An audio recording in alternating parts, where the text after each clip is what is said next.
She stepped off that train with tears running down her face and one suitcase in her hand, and every single person on that platform laughed. 52 years old, broke, humiliated, a widow who had already lost everything once and somehow managed to lose it all again. They thought she was finished. They thought a woman like her, too old, too soft, too broken, had no business trying to start over on the Montana frontier. They were wrong about every single thing. If you want to know how one woman brought down the most powerful and ruthless man in the entire territory, stay until the very end and drop a comment below telling me what city you're watching from. I want to see exactly how far this story travels. Hollow Creek, Montana Territory. Late October, 1883. The wind came down off the mountains like something personal. It didn't just blow, and it cut. It found the gaps in your coat, worked its way through the wool, settled into your bones like it was planning to stay. Old-timers in Hollow Creek said you could judge a person's character by how they handled their first Montana wind. The ones who flinched too hard never lasted the winter. Boone Mercer had been standing on that train platform for 20 minutes, and he was already regretting at least 3 decisions he'd made in the past 2 months. I was a big man. Not the kind of big that comes from vanity or effort, but the kind that just happens to a person after years of hauling fence posts and wrestling cattle in weather that had no business being that cold. 44 years old, with a jaw that looked like it had been carved from the same granite as the mountains behind him, and hands that had been cracked and scarred so many times they'd stopped bothering to heal smooth. He wore his good coat, which wasn't saying much. It was cleaner than his work coat. That was about the best that could be said for it. Around him, maybe a dozen townspeople had gathered with the particular energy of people who have nothing better to do and aren't embarrassed about it. Ruth Calloway from the dry goods store. Deputy Hicks, who leaned against the station wall picking his teeth with a splinter of wood. The Dennett brothers, who farmed badly and gossiped enthusiastically. Margaret Pierce, who ran the boarding house and collected other people's misfortunes like some women collected china. They weren't here for the train, they were here for the show. Word had spread, the way word always spread in a town with one telegraph office and too many idle mouths, that Boone Mercer had gone and placed a matrimonial advertisement in an eastern newspaper, that he'd been exchanging letters with some widow from New York for going on 3 months, that she was arriving today on the afternoon train. The general opinion was that this was the funniest thing to happen in Hollow Creek since Earl Purcell's mule sat down in the middle of the main road and refused to move for 6 hours. Boone knew they were watching. He kept his face completely still and stared at the track. The train arrived 12 minutes late, coughing black smoke into the gray October sky, wheels grinding against cold iron until the whole platform shuddered. Steam rolled out in thick white clouds that smelled of coal and engine grease, and for a moment Boone couldn't see anything at all.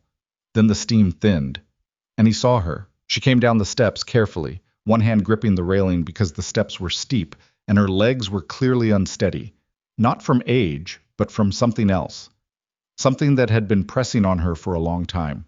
She wore a traveling dress that had been good quality once, maybe 2 or 3 years ago, dark blue wool with a high collar, and she carried a single suitcase that wasn't large enough to hold much of a life in it. Her hair was dark with threads of silver running through it, pulled back from a face that told you immediately she had been pretty, in a way that didn't age into softness, but into something sharper, more angular, more interesting. She was also crying. Not quietly, the way women in novels cry. Not with dignity.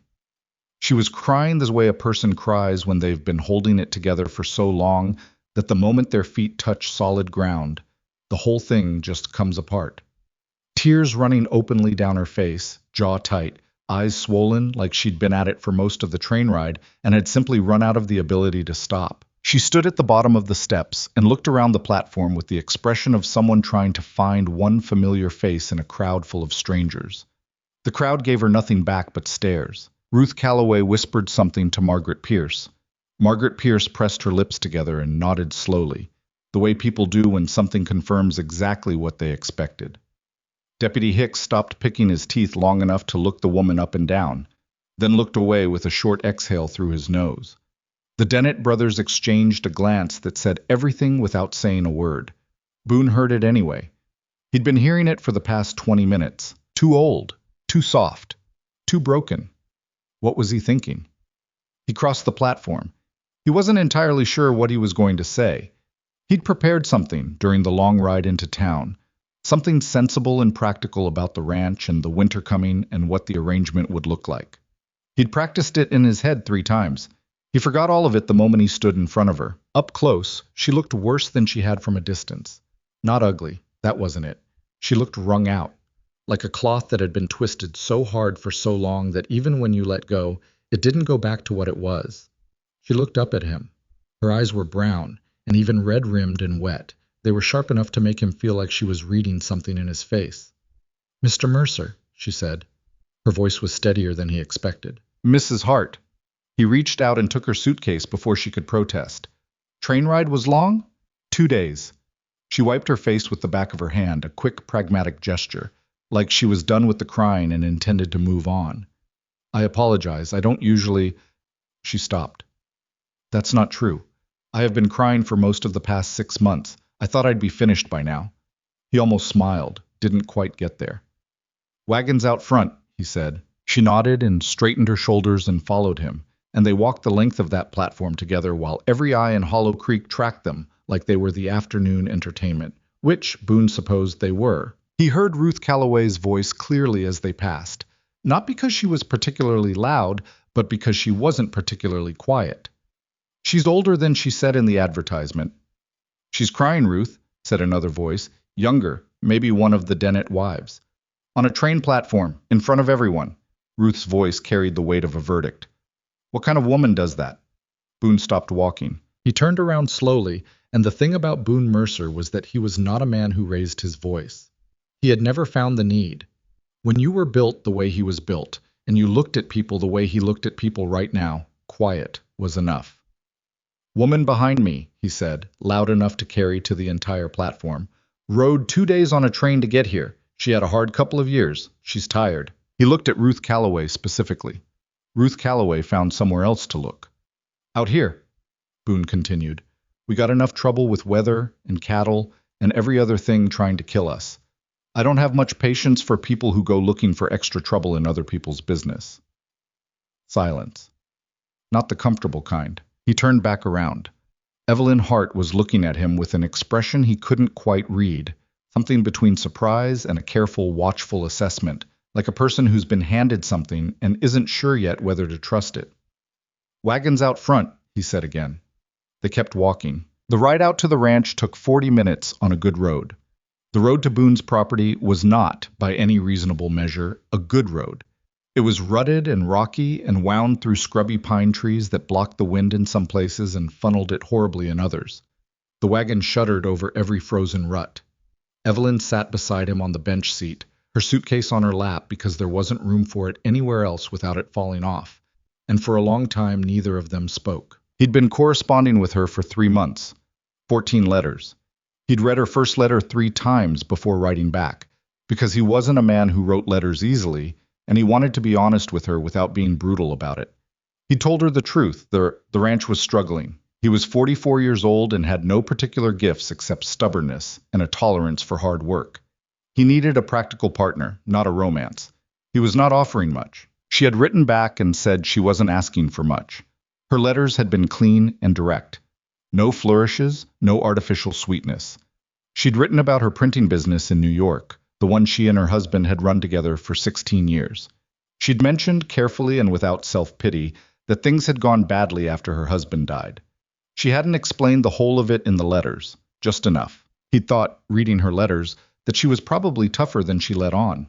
Looking at her now, in profile, with her jaw set and her eyes fixed on the horizon like she was daring it to disappoint her, he was revising that assessment upward. "It's smaller than I pictured," she said finally, as the ranch came into view. "The house?"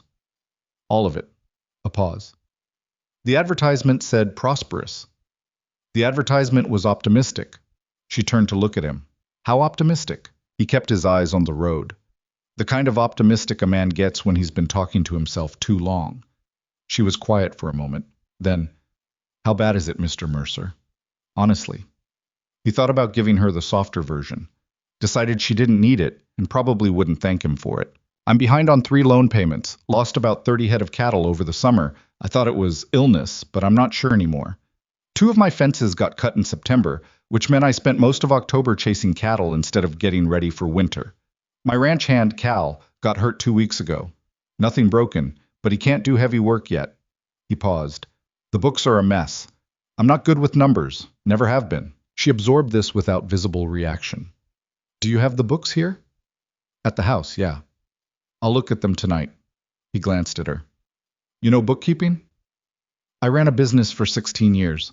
Her voice was flat, not defensive. I know bookkeeping. The ranch house was the kind of structure that had been built for function and never gotten around to anything else. 2 stories, clapboard siding gone gray from years of weather, a porch that was functionally sound but aesthetically defeated. Inside, clean enough, in the way that a man living alone achieves cleanliness. Nothing dirty, nothing comfortable. Cal Briggs met them at the door. He was 26, wiry, with a splinted right hand and the sheepish expression of a man who had made some bad decisions in a fight he probably shouldn't have been in. Ma'am, he said, pulling off his hat. What happened to your hand? Evelyn asked. Got in an argument with a fence post. The fence post win? Cal blinked. Yes, ma'am. Something crossed her face. Not quite a smile. Not yet. A small loosening around the mouth. Honest answer. I appreciate that. She set her suitcase down inside the door and looked around the front room with the steady, methodical gaze of a person who is cataloging everything and reserving judgment. Then she said, Where are the account books? She stayed up until past midnight with those books. Boone had gone to sleep at 10. He was a man who woke at 4 in the morning no matter what, and he'd learned not to fight it. But he woke at 12:30 to see lamplight still showing under the door of the front room. He came downstairs and found her at the kitchen table, surrounded by ledgers and loose papers, with a cup of cold coffee at her elbow and a pen in her hand. She'd taken off her traveling jacket and rolled her sleeves up. There was a smear of ink on her left forearm. Her hair had come partially loose and she hadn't bothered to fix it. She looked up when he came in. You didn't write down 3 of the payments you made in June, she said, without preamble. And someone has been systematically under-recording the proceeds from your cattle sales. Boone stood in the doorway in his socks, still mostly asleep. What? Your numbers are off in a specific direction. She turned a ledger page toward him and pointed. Every error goes the same way. Less money coming in than there should be, more expenses than you can account for. He looked at the numbers. Numbers had never been his thing, and half asleep was not improving matters. I thought I was just bad at this. You are bad at this, she said plainly, but that's not the whole problem. She sat back and looked at him. Mr. Mercer, who has handled your accounts for the past year? I did, mostly.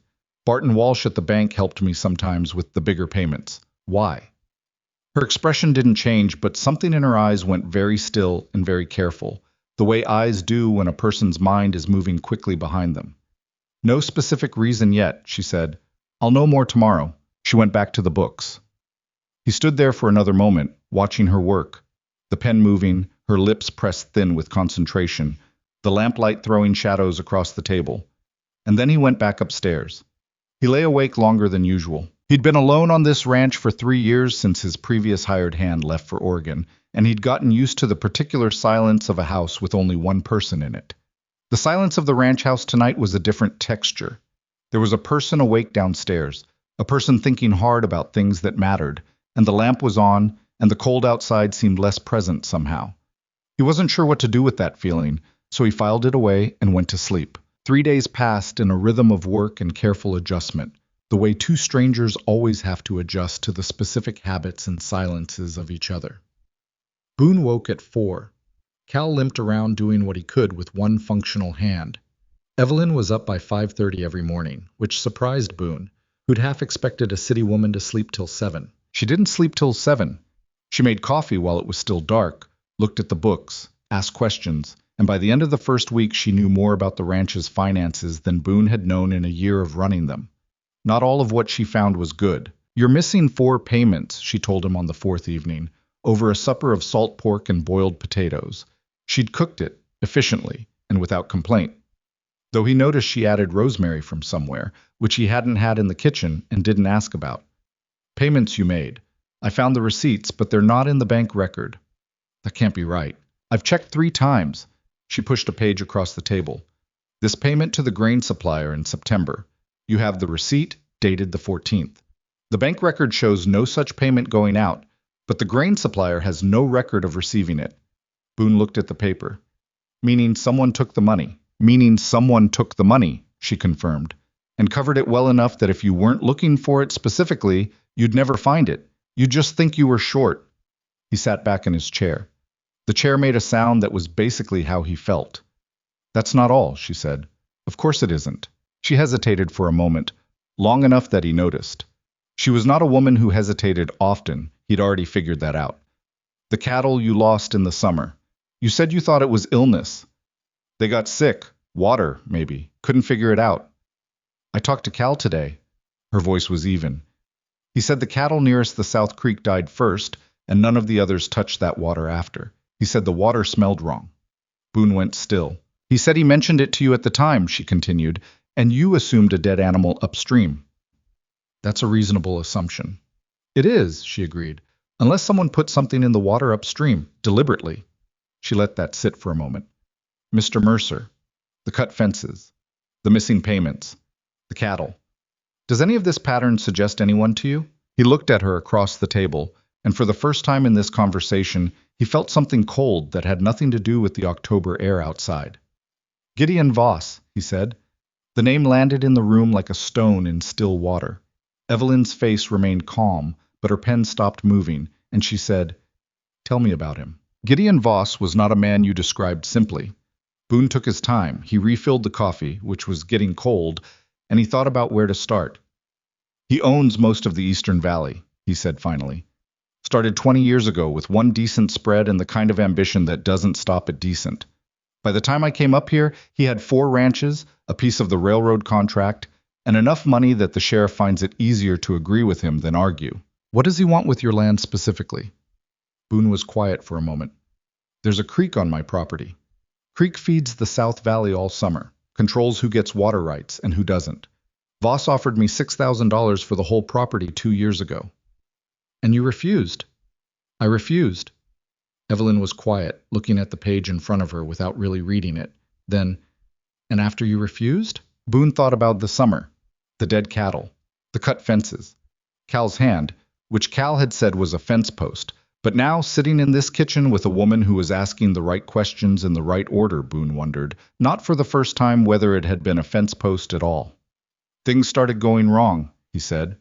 Evelyn nodded slowly. She looked up at him then, and her eyes were the same sharp brown they'd been on the platform that first day, red-rimmed and exhausted but seeing everything. I've known a man like Gideon Voss before, she said. Her voice was level, but something moved in it beneath the levelness. Something old and not quite healed over. In New York. Different kind of powerful, different territory, same method. She paused. He doesn't come at you directly. He takes things away, piece by piece, until you're standing in the ruin of everything you built, and you can't even prove he was ever there. The kitchen was quiet, except for the wind working at the window frame. What happened with the man in New York? Boone asked. For a moment he thought she wasn't going to answer. She looked at the table, at her ink-stained hands, at some middle distance that only she could see. I lost, she said simply. Everything I'd built, everything I thought I was. She picked up her pen again. I don't intend to lose again. Outside, the Montana wind pressed hard against the walls of the house, testing every board and beam for weakness, the way it always did. The lamp on the table threw a warm circle against the dark, and inside that circle, a woman who had arrived in tears was bent over a ledger, building something with patience and ink, and the particular fury of a person who has been knocked down once already and has made a very specific decision about what happens next. Boone watched her for a moment. Then he picked up his coffee, leaned back in his chair, and started telling her everything he knew about Gideon Voss. It was going to be a long night. Neither of them minded. The morning after their long kitchen conversation, Boone woke to find Evelyn already outside, not on the porch, not near the house. She was out by the South Creek, the one that fed the valley, standing at the bank with her skirt, hem already dark with mud, and her boots sunk 2 inches into the soft earth near the waterline. She had a stick in her hand and was turning over rocks at the edge of the current, with the methodical patience of a person who already knows what they're looking for and is simply confirming it. Boone pulled on his coat and crossed the frozen grass toward her. His breath came out in white clouds. The sky was the color of an old tin plate, flat gray from edge to edge. the kind of sky that doesn't commit to anything. It's 5:30 in the morning, he said. I know. She didn't look up. Come look at this. He came and looked. Along the bank, maybe 30 feet upstream from where cattle would typically drink, the rocks had a faint gray-white residue on them, visible now in the pale morning light. Not mud, not mineral deposit, something that had been introduced and had dried and stayed. I'm not a chemist, Evelyn said, but in New York I knew a man who ran a tannery. He used a compound, lye-based, I think, to process hides. When it got into the runoff, it killed fish downstream, smelled like nothing, looked like nothing until it dried on rocks. She paused. Cal said the water smelled wrong. Cal said it smelled like nothing. Yes. She looked at him directly. Sometimes nothing is the smell. Boone crouched down and looked at the residue more closely. He'd ranched for 15 years. He'd seen drought, disease, lightning strikes, flash floods. He had never seen anything that looked quite like this. He'd assumed, when the cattle started dying near this bank in July, that he'd missed something. A sick animal upstream, a natural mineral seep, his own ignorance. He'd beaten himself up about it quietly for 3 months. This didn't happen by accident, he said. It came out flat. Not a question. No, Evelyn said. It didn't. She stood up and wiped her hands on her coat. Not the traveling dress anymore. She'd unpacked what little she had and was wearing something plainer and darker, more practical. And she looked upstream in the direction the creek came from, toward the tree line and the ridge beyond it, which was the eastern border of Boone's land. On the other side of that ridge was the beginning of Gideon Voss's territory. Neither of them said anything for a moment. Then Boone said, I need to think about what to do with this. Take a sample of the rocks, Evelyn said. Carefully. Wrap them in cloth and keep them somewhere dry. She turned and started back toward the house. And don't tell anyone. Cal is trustworthy, she said over her shoulder. I'm not saying don't trust people. I'm saying don't tell anyone who doesn't need to know, until we understand what we have. He watched her pick her way across the frozen ground back toward the house. Steady and deliberate, not hurrying, not stumbling. And he thought that this was a woman who had been badly broken and had decided, somewhere along the line, to be broken in a way that made her harder instead of softer. Not easier. He wasn't sure yet whether that was admirable or frightening. Probably both. He went and found a cloth and wrapped the rocks. Over the following 2 weeks, the pattern that Evelyn had begun assembling in the kitchen continued to take shape, and it was uglier the clearer it got. She went through every ledger Boone owned, going back 3 years, and cross-referenced every entry against the receipts he'd kept in a battered tin box under the kitchen counter. Because Boone was not good with numbers, but he was thorough about keeping paper, a habit he'd developed after a bad dispute with a supplier early in his ranching years. The receipts had saved him then. They were saving him now. 4 payments diverted. 2 that had been recorded but never deposited. 14 cattle dead in a poisoning that no one had called a poisoning. 2 fence cuts in locations that, when you drew them on a rough map the way Evelyn did one evening on the back of an old envelope, corresponded exactly to the sections of land where Boone's cattle would have needed to graze if the south pasture was unavailable. Cal's injured hand, which he eventually admitted when Evelyn asked him quietly and without pressure, had come from 2 men he didn't recognize who told him to give Boone a message about the water rights, and then not waited for a response before delivering it with their fists. Cal had told Boone it was a fence post because he was embarrassed, and because the men had told him there'd be more of it if he said otherwise. Boone's reaction to that piece of information was not something Evelyn tried to manage.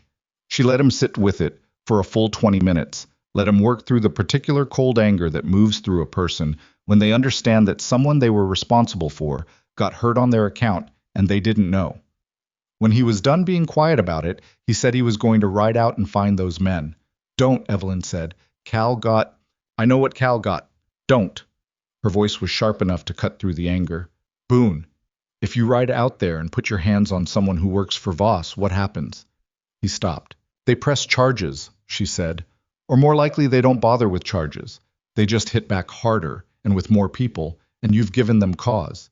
You've told them what they're doing is working. She held his gaze. The only advantage we have right now is that Voss thinks you're just a struggling rancher who's too beat up to fight back. The moment you ride out swinging, you lose that. Boone sat down very slowly in his kitchen chair, and the look on his face was the look of a man who knows someone is right and finds it genuinely unpleasant. So what do we do? He said. We build a case, Evelyn said. We document everything. We find out if there are others, other ranchers he's done this to. We find out where this goes above Voss. She pulled the old envelope map toward her and smoothed it flat.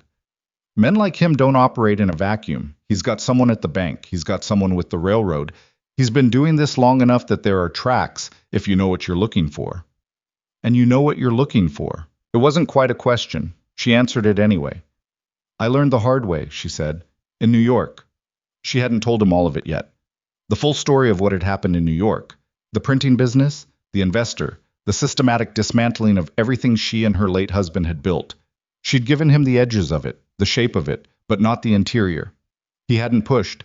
He was not a man who pushed. She told him more of it that night, not because she'd planned to, but because the conversation arrived there naturally, the way conversations do when two people have been working closely enough together long enough that the walls come down not dramatically, but incrementally, one brick at a time. His name had been Harlan Fitch, a railroad investor with more money than he knew what to do with, and the assumption, common to men of his type, that money could reach anywhere and take anything it wanted.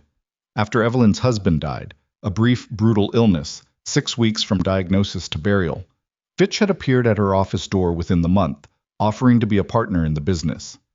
He wanted more than partnership, Boone said. Yes. Her voice was steady. When I made that clear, he became less pleasant about it. She turned her coffee cup in her hands. He had 3 newspapers in his pocket. By the time he was done with me, I was a woman who had stolen from her husband's estate, cheated her clients, and driven the business into the ground through incompetence. None of it was true. None of it mattered. Didn't you have people who knew the truth? I had people who were afraid of him, she said, which is the same thing as not having anyone. A pause. My clients disappeared. My suppliers wouldn't fill orders. My bank called in my loan. The bank that had been happy to extend credit for 12 years suddenly decided I was a risk. She stopped. I spent 18 months trying to fight it the way you're supposed to fight it, through lawyers and appeals and the proper channels. Her mouth curved, but it wasn't a smile. I lost 18 months and whatever money I had left. Boone was quiet for a moment. Is that when you answered my advertisement? I'd been answering advertisements for 4 months by then, she said. Most of them were lies. One of them was a man who already had a wife. She looked at him across the table. Your letter was the only one that sounded like a real person writing to another real person. I told you the ranch was failing. Yes, she said. That's what I mean. The fire was burning low. Neither of them moved to add wood. I'm sorry, Boone said finally. About all of it. What happened to you? She looked at him in a way that told him the apology was unexpected. Not unwelcome, just unexpected, like something she'd stopped bracing for. Thank you, she said, simply.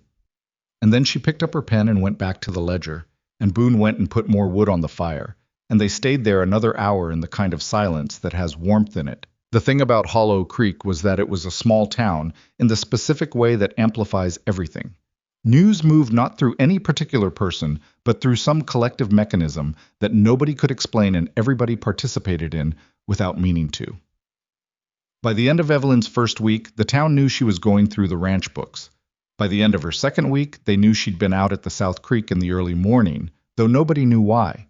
By the end of her third week, when she borrowed Boone's wagon and drove herself into town alone for the first time, the dry goods store went quiet when she walked in, the way stores only go quiet when they've already been talking about you. She bought flour and salt and 2 pounds of dried beans and a new ledger book, and she did it without hurrying and without looking at anyone specifically. And when Ruth Calloway said, in a voice pitched just low enough to be deniable, I wonder how long before she figures out it's too hard for her.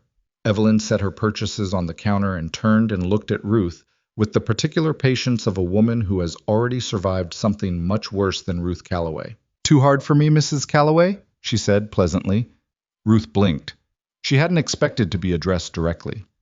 I just meant frontier life isn't what people expect sometimes when they come from the city. I grew up on a farm in Pennsylvania, Evelyn said. I moved to New York when I was 22. I've run a business with 12 employees, negotiated contracts with railroad companies, and survived a campaign to destroy my reputation conducted by one of the wealthiest men in the state. She picked up her purchases. I think I can manage Montana. She left. The store stayed quiet behind her, but it was a different quality of quiet from before. It was the first time the town had seen what was underneath the tiers on the train platform. It wouldn't be the last. The schoolhouse sat on the east edge of town, 100 yards from the train station, and it had been closed for going on 2 years. The teacher who'd run it had married and moved to Billings, and the town had not found a replacement. There were 11 children in Hollow Creek and the surrounding ranches who had been doing their schooling piecemeal, some from their mothers, some from whatever books families had, some not at all. Evelyn noticed the building on her second trip to town. It was structurally sound. She could see that from the road, just abandoned. Windows intact. Door locked with a padlock that looked like it had seen better decades. Weeds had grown up through the porch boards over the summer and then died with the first frost, leaving gray, brittle stalks that made the place look more desolate than it was. She mentioned it to Boone that evening, carefully, the way you test ice before you put your weight on it. "Who owns it?" she asked. "Town council, which is basically Alderman Pierce and whoever he manages to drag to a meeting." "Albert Pierce, the boarding house woman's husband?" "Same family." Evelyn chewed her lip for a moment. Albert Pierce was not, by her early assessment, a man of strong independent opinion. He was a man who moved in the direction of the prevailing wind, which in Hollow Creek meant he moved in whatever direction Gideon Voss was standing. But he was also a man who had children, and his wife's boarding house depended on families coming through town, and families with children cared about schools. "I want to reopen it," she said. Boone looked at her. "The schoolhouse. I can teach. I was educated well, better than most people out here expect a woman to have been. Mathematics, reading, history, basic science." She met his eyes. "And it would give me a reason to be in town regularly, which gives me a reason to talk to people, which is something I need." I was quiet for a moment, and she could see him working through it. Not the teaching part, he probably had no objection to that, but the part she hadn't said directly. The part about information, about building relationships with families who might know things, about making herself a fixture in the community before the community had fully decided what to make of her. "You're thinking about the other ranchers," he said, "the ones Voss has already gone after." "I'm thinking about their wives," she said, "and their children." She paused. "Men in this territory don't talk easily about being beaten, but they talk, and their families talk, and if there's a place where families gather, eventually people say things they don't say in the street." Boone was quiet again, longer this time. "Pierce won't give you the building for free," he said. "I'm not asking for free. I'm asking for use of it in exchange for providing education to the children of Hollow Creek at no cost to their families." She had already worked out the argument, which means families who currently send for books or tutors or travel to Billings for schooling don't have to do those things, which is money that stays in Hollow Creek, which, when you put it that way, is economically good for the town. "You going to put it that way to Pierce?" In those exact words. He almost smiled. He kept getting closer to a full smile and not quite finishing. "He's not going to make it easy." "I don't need easy," she said. "I need a building and a stove." Albert Pierce tried, in his particular indirect way, to make it difficult. He expressed concerns about liability, about the condition of the building, about whether there was sufficient demand, about whether the council would need to vote. Evelyn listened to each concern patiently and answered it directly. And when he cycled back to the liability question for the second time, she said pleasantly, "Mr. Pierce, the children of this town are currently receiving no formal education at all. I'm not sure liability from supervised learning is more concerning than liability from total neglect of their education." Pierce had blinked and agreed to bring it to the council. The council, which turned out to be Pierce, and two ranchers who were behind on their own payments, and not in a position to argue with free education for their children, voted yes in under 10 minutes. The schoolhouse opened on a Monday in the middle of November, with 7 children ranging from age 6 to 14, 2 shared reading primers, and a stove that Boone had spent a Saturday repairing. By the end of the week, there were 9 children. By the end of the second week, mothers were lingering after drop-off, talking to each other on the porch, because that was what happened when you gave people a reason to be in the same place at the same time. Evelyn learned more in those porch conversations than she had from 2 weeks of ledgers. She learned that Jonas Whitfield, who ran the ranch north of town, had lost a water contract 2 years ago when the railroad rerouted a supply shipment he'd been counting on. He'd never understood why the rerouting happened. It made no geographic sense, and without the supply contract, he'd been forced to sell off his east pasture. To Voss, as it happened, at a price significantly below what it was worth. She learned that the Galveston family, who ran sheep 2 miles east, had tried to file a complaint with the county about fence interference the previous spring, and had been told by Deputy Hicks that it was a civil matter and not his concern. When they'd pressed, Hicks had visited their property in an official capacity 3 times in the following month, citing various minor violations, until they'd withdrawn the complaint. She learned that a man named Thomas Reedy had worked for the railroad's Eastern Division office in Helena 18 months ago and had been fired for reasons that were vague in the official paperwork, but that his wife, Clara Reedy, said with the particular tightness of someone choosing their words very carefully, had to do with things Thomas refused to sign his name to. Thomas Reedy was now working at the livery stable in Hollow Creek, which paid a quarter of what the railroad had paid, and which he was grateful for because it was the only employment he'd been offered after 6 months of looking. Evelyn listened to Clara Reedy for 45 minutes on a Tuesday morning, standing on the schoolhouse porch while the children recited multiplication tables inside. She didn't push.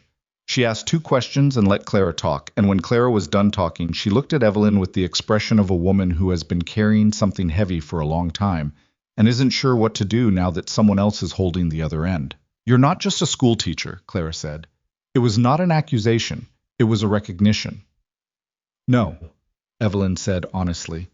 "I'm not just a school teacher." Clara looked at the sky for a moment, then back at Evelyn. "Thomas still has his copies." Evelyn went very still. "Copies of what?" "The shipment records. From the railroad. The ones they told him to alter." Clara's voice dropped, though there was no one within earshot. "He kept copies because he thought someday someone would need to see them. He's been afraid to do anything with them because—" She stopped. "Because men like the ones who fired him have long memories," Evelyn said. "Yes." "Would he talk to me?" Clara thought for a long moment. Long enough that Evelyn thought she was going to say no. Then, "I'll ask him." That evening, Evelyn sat across from Boone at the kitchen table and told him what she had found. All of it. The Whitfield land sale, the Galveston complaint, Thomas Reedy, and his copies of railroad documents. She laid it out in the same methodical way she laid out the ledger pages, evidence by evidence, connection by connection, until the shape of it was visible. Boone listened without interrupting.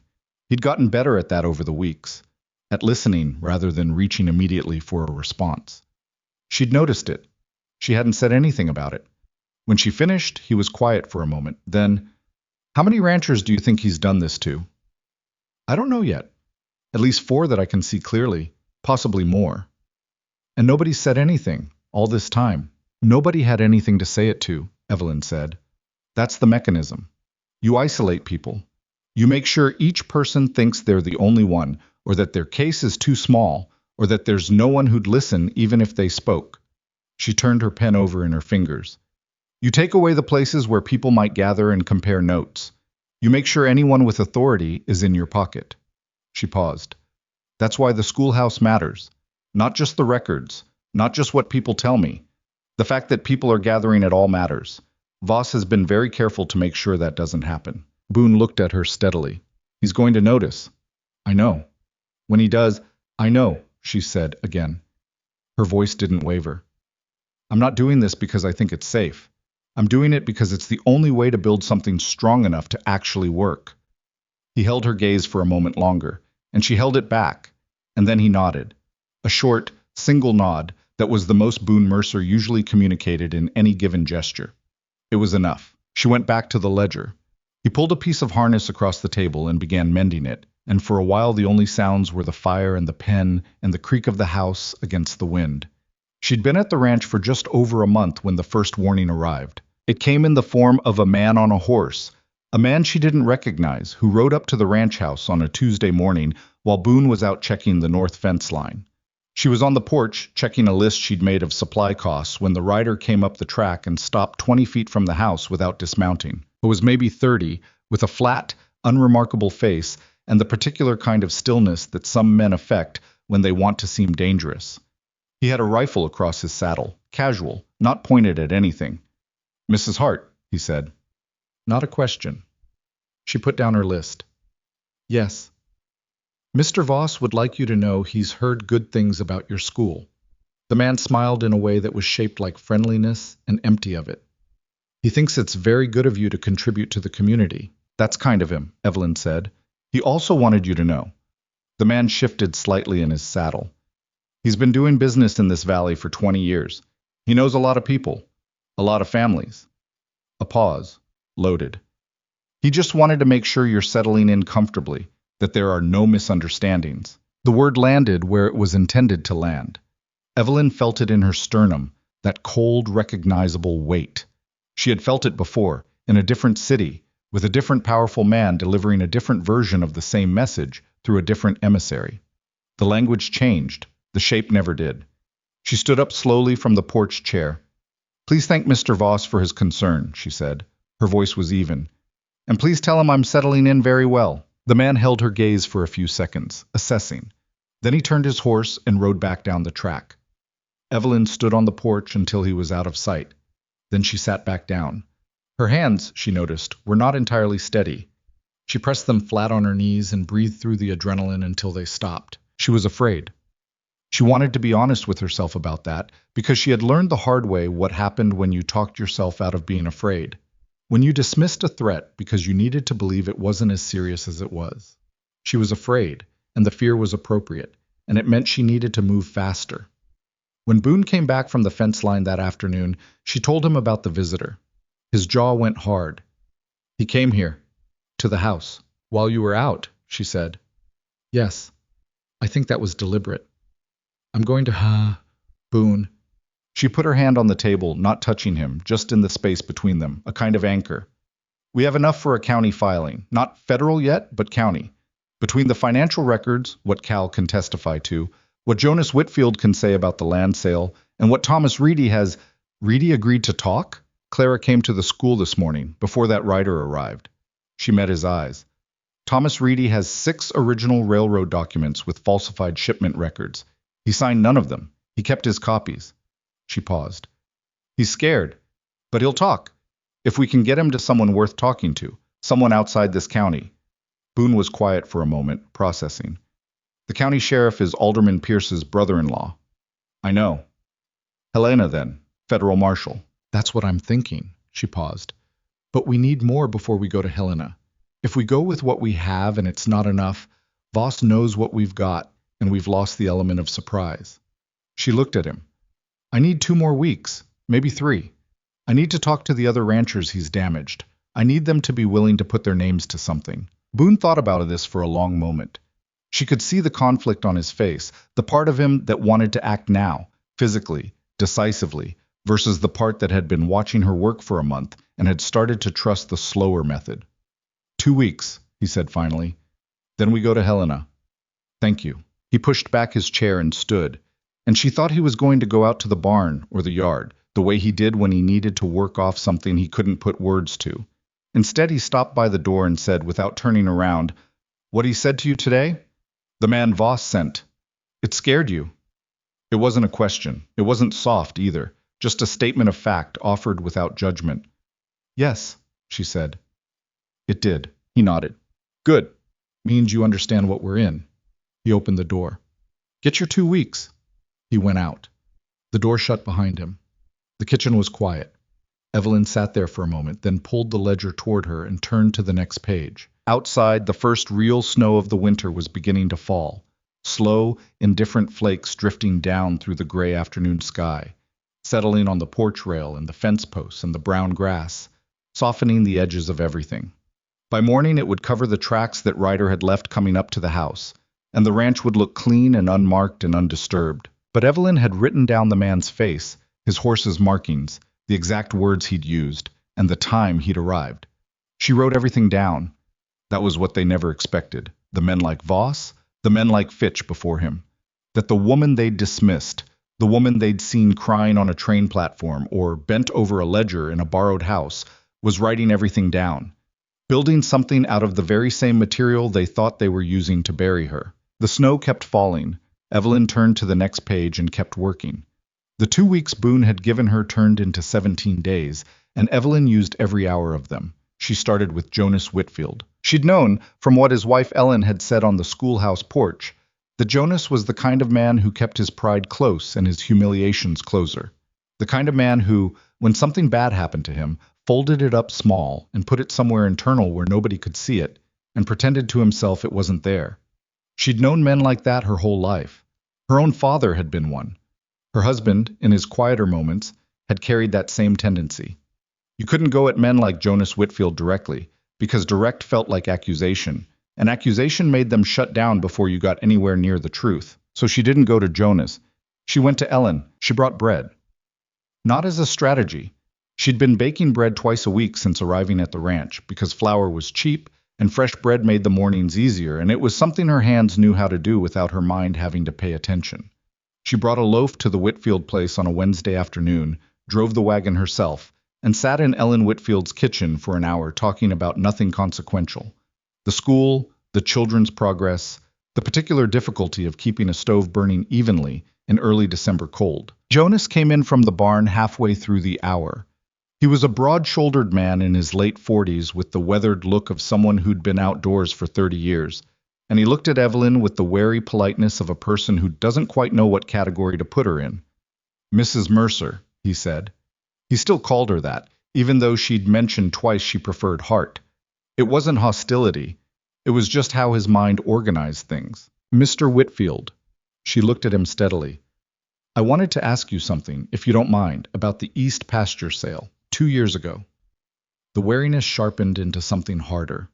He looked at Ellen, who looked back at him with the calm expression of a woman who had already decided something and was waiting for her husband to catch up. "That's done business," Jonas said. "I know it is. I'm not trying to undo it." Evelyn kept her voice even. "I'm trying to understand if what happened to you is part of a larger pattern. Because I've found evidence that suggests the railroad rerouting that forced you to sell wasn't an accident." Jonas was quiet. He didn't sit down. He stood near the door with his hat in his hands, turning it slowly, which Evelyn had come to recognize as what men in Montana did when they were thinking something they weren't ready to say. "It wasn't an accident," he said finally. Flat, like he'd known it for 2 years and had never said it out loud until this moment. "No," Evelyn said. "It wasn't." The conversation that followed was not easy or fast. Jonas Whitfield was not the kind of man who opened quickly, and what he had to say, once he started saying it, had clearly been sitting inside him long enough to have calcified. He talked about the sale the way people talk about a wound that healed wrong, touching it carefully, stopping when it hurt too much, circling back. He'd known something was off about the rerouting. He'd asked questions at the railroad office in town and been told it was a scheduling matter, nothing to do with individual contracts, nothing personal. He'd known it was a lie and had no way to prove it, and had sold his East pasture to Voss's agent at 60 cents on the dollar because his alternative was defaulting on his bank loan. And the bank loan was held by a lender who, when he looked at the documentation now, had a very specific connection to Voss's financial interests. "You looked at the documentation?" Evelyn said. "After Ellen told me about you, about what you've been doing." He looked at the table. "I went through everything, pulled it all back out." A pause. "I was ashamed I hadn't done it sooner." "You didn't have reason to look for what you weren't looking for," Evelyn said. "That's not the same as not looking." He raised his eyes and looked at her, and something in his face shifted. Not dramatically, but the way a room shifts when someone opens a window in it. "What do you need from me?" he said. She told him. A written statement. Dates, amounts, the name of the railroad agent he'd spoken to, the name of the bank lender, the circumstances of the sale. She needed it specific, and she needed it signed, and she needed him to be willing, if it came to it, to repeat it to a federal marshal in Helena. Jonas Whitfield was quiet for a long moment, long enough that the fire crackled twice, and his coffee went cold. Then he said, "All right." Ellen reached across the table and put her hand over his without looking at him, and he turned his hand over and held hers, and neither of them said anything about it. Evelyn drove back to the ranch in the early dark with the cold coming down hard from the mountains, and she felt something she hadn't felt in a long time. Not victory, not yet, nothing close to victory, but the specific sensation of a thing beginning to become possible that had not been possible before. It was fragile. She knew that. She'd felt it once before in New York, in the early days of trying to fight Harlan Fitch, and she'd watched it get destroyed. She didn't let herself lean on it, but she felt it, and she noted it, and she kept driving. Thomas Reedy was harder. She'd been patient with him, going through Clara, giving him time, not pushing. But 17 days was 17 days, and they were already past Boone's deadline, and she needed those railroad documents before she could go to Helena with anything that would hold up past a first conversation with a federal marshal. She went to the livery stable on a Thursday morning when she knew the main liveryman would be out on a call to the Dennett farm, and Thomas would be working alone. She didn't announce herself ahead of time. She just walked in. Thomas Reedy was forking hay in the second stall, and he looked up when she came in, and his face did the thing that frightened men's faces do. A quick flash of something like relief followed immediately by something like panic, the two emotions fighting each other for control of his expression. "Mrs. Hart," he said. "Mr. Reedy." She stopped a few feet from the stall. "Clara said you have documents." He set down the pitchfork. He was a thin man, maybe 35, with the slightly caved-in posture of someone who'd been hunching against something for a long time. "She shouldn't have told you that. She told me because she trusts me, and because you've been carrying this for 18 months, and it's eating you alive." Evelyn's voice was not unkind, but it was direct. "I can see it on you, Mr. Reedy. You kept those documents because you knew what they were. You knew what it meant when they asked you to alter them, and you refused." Thomas said nothing. His jaw worked. "I'm not going to pretend this isn't dangerous," she said. "I know what Voss is capable of. I know what it costs to stand against someone like him." She paused. "But I also know what it costs to stay quiet. I know that cost very well. And I know that the only way men like Gideon Voss get stopped is when someone who has actual evidence decides the cost of silence is higher than the cost of speaking." The stable smelled of horses and hay and cold wood, and outside the wind was pushing at the walls in a low, continuous moan that was almost like a voice. Thomas Reedy looked at the floor. Then he said quietly, "If I give you those documents and this goes wrong—" "It could go wrong," Evelyn said honestly. "I'm not going to tell you it can't. What I can tell you is that I'm building a case that goes beyond just your documents. Jonas Whitfield has agreed to testify. I have financial records from the Mercer Ranch showing systematic fraud going back 2 years. I have a ranch hand who was physically threatened and can identify the men who threatened him." She held his gaze. "Your documents are the piece that connects Voss to the railroad. Without that connection, everything else we have is local. With it, it becomes federal." Silence. Thomas Reedy picked up the pitchfork, looked at it like he'd forgotten what it was for, and set it back down. "I'll bring them to you," he said. "Not here. At the school. On Saturday, after the children are gone." "Thank you," Evelyn said. She left before he could change his mind. The documents arrived on Saturday as promised, wrapped in oilcloth and tied with twine, and when Evelyn spread them on the schoolhouse desk and read through them in the thin afternoon light, she understood immediately why Thomas Reedy had been afraid to have them in his house and afraid to throw them away. They were 6 pages of railroad shipment records from the previous 2 years, each page showing a scheduled delivery to a small ranching operation in the Hollow Creek Valley, feed, equipment, livestock supplies, and each page bearing 2 versions of the same record. The original, in Thomas Reedy's handwriting, showing the delivery as scheduled, and the altered version, in a different hand, rerouting the delivery to a different destination on dates that, when cross-referenced against what Evelyn already knew, corresponded precisely with the periods when specific ranchers had found themselves short of supplies and unable to meet their contracts. She sat with those pages for a long time. The altered records had been signed, not by Thomas Reedy, who had refused, by someone else in the railroad's Eastern Division office, a signature she didn't recognize, a name she'd need to trace.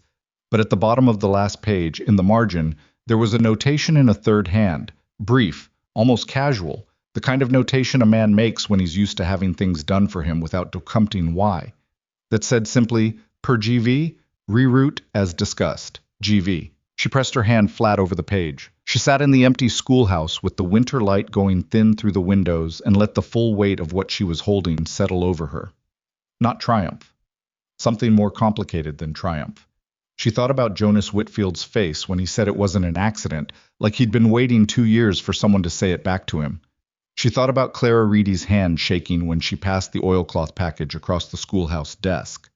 She thought about Cal, with his splinted hand, calling it a fence post because he was afraid. She thought about New York, about the moment she'd understood finally and completely that Harlan Fitch had won, that the business was gone, the reputation was gone, the life she'd built was gone, and no amount of proper channels and legal appeals was going to recover it. That particular feeling was something she had never described accurately to anyone because there weren't good words for it. It was somewhere between grief and humiliation and rage. and it had lived in her sternum for 2 years like a piece of coal, cold and dense and impossible to dislodge. It was still there. She didn't pretend otherwise. But it was smaller now than it had been when she got off the train. She noticed that. She wrapped the documents back in their oilcloth, tied them carefully, and rode back to the ranch. Boone was at the kitchen table when she came in, and he knew from the look on her face before she said a word. "You got it," he said. "I got it." She set the package on the table. "His initials are on the alteration order. It's not a signature, but it's in his handwriting. I compared it to the deed documentation you have from his first offer to buy this property. Same hand." She sat down across from him.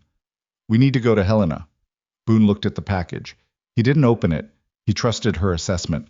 "When?" "As soon as possible, before Voss figures out that Reedy has talked." She paused. "One of us needs to stay here. The ranch can't be empty." "Cal can manage for a few days." "Cal has one functional hand and he's 26 years old. Cal is tougher than he looks, and he's got a rifle." Boone's voice was matter of fact. "He's also been angrier about this than either of us for the past month. He'll be fine." He looked at her. "You've never been to Helena. I have. And a woman arriving alone at a federal marshal's office with a packet of evidence against the most powerful rancher in the territory is going to have a harder time getting in the door." She wanted to argue. She knew he was right. "We go together then," she said. "We go together." They were 2 days away from leaving for Helena when Voss moved. It started with the cattle. Boone found the first ones on a Monday morning. 7 head in the north pasture, down and clearly in distress, with the same signs they'd seen in the summer, disoriented, struggling to stand, moving wrong. He spent the morning trying to stabilize them and lost 2 before noon. Cal rode the fence line while Boone worked with the cattle and found a section in the northeast corner where the ground had been disturbed near the water trough. Not the creek this time, but the trough that Boone had been using specifically because he no longer trusted the creek. Someone had gotten to the trough. Boone came back to the house at midday with mud on his coat and the look on his face that Evelyn had come to recognize. The look that was not quite anger yet, but was the thing that comes just before anger when a person is still trying to hold it together through practicality. He told her what he'd found in 2 short sentences. She asked 3 questions and got her answers. "He knows we're about to move," she said. "Or he's just escalating because the warning didn't work. Either way, it changes our timeline." She was already moving toward the bedroom where she'd been keeping the oilcloth package under the floorboard beneath the bed, a habit from New York, keeping important things in places that weren't obvious.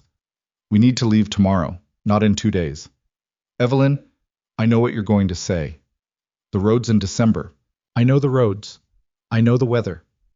She came back with the package and set it in the center of the table.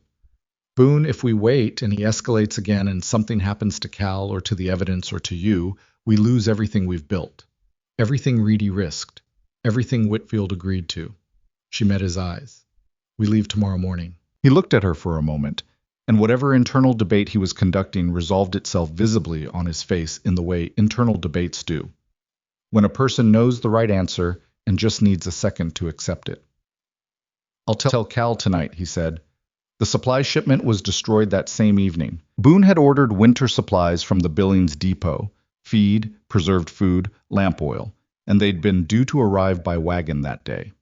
They arrived, but the wagon driver, a young man named Pete, who made the route twice monthly, pulled up to the ranch looking white-faced and shaken. The back of his wagon was half what it should have been. He'd been stopped on the road, 12 miles east, by 2 riders who'd cut 3 of his cargo ropes and pushed a third of the load off the wagon bed and into the snow and told him to keep moving. They said it was a road toll, Pete said, still holding his hat in both hands the way he'd been holding it since he got off the wagon. They said Mr. Mercer would understand what it meant. Boone stood in the yard and listened to this without moving. "Did they hurt you?" Evelyn asked. "No, ma'am. They were watching me the whole way. I thought they were going to—" Pete stopped. He was maybe 20 years old. He looked like he'd had a bad scare and hadn't finished processing it yet. "You did right," Evelyn said. "Thank you for bringing what you could." After Pete left, the yard was very quiet. Boone stood with his hands at his sides and his jaw set, looking out at the eastern ridge in the direction of Voss's territory, and the look on his face now was past the thing that comes before anger. It was in the anger itself, and it was cold and very still, which in Evelyn's experience was more dangerous than the hot kind. Boone, she said. He didn't answer. Boone! She stepped in front of him, not touching him, just putting herself in the line of his sight. I know what you want to do, I understand it. He took food off my table, Boone said. His voice was very quiet. In December, he stopped my supply wagon on a public road and he took food off my table. Yes. And before that he poisoned my water and killed my cattle and had Cal beaten. Yes.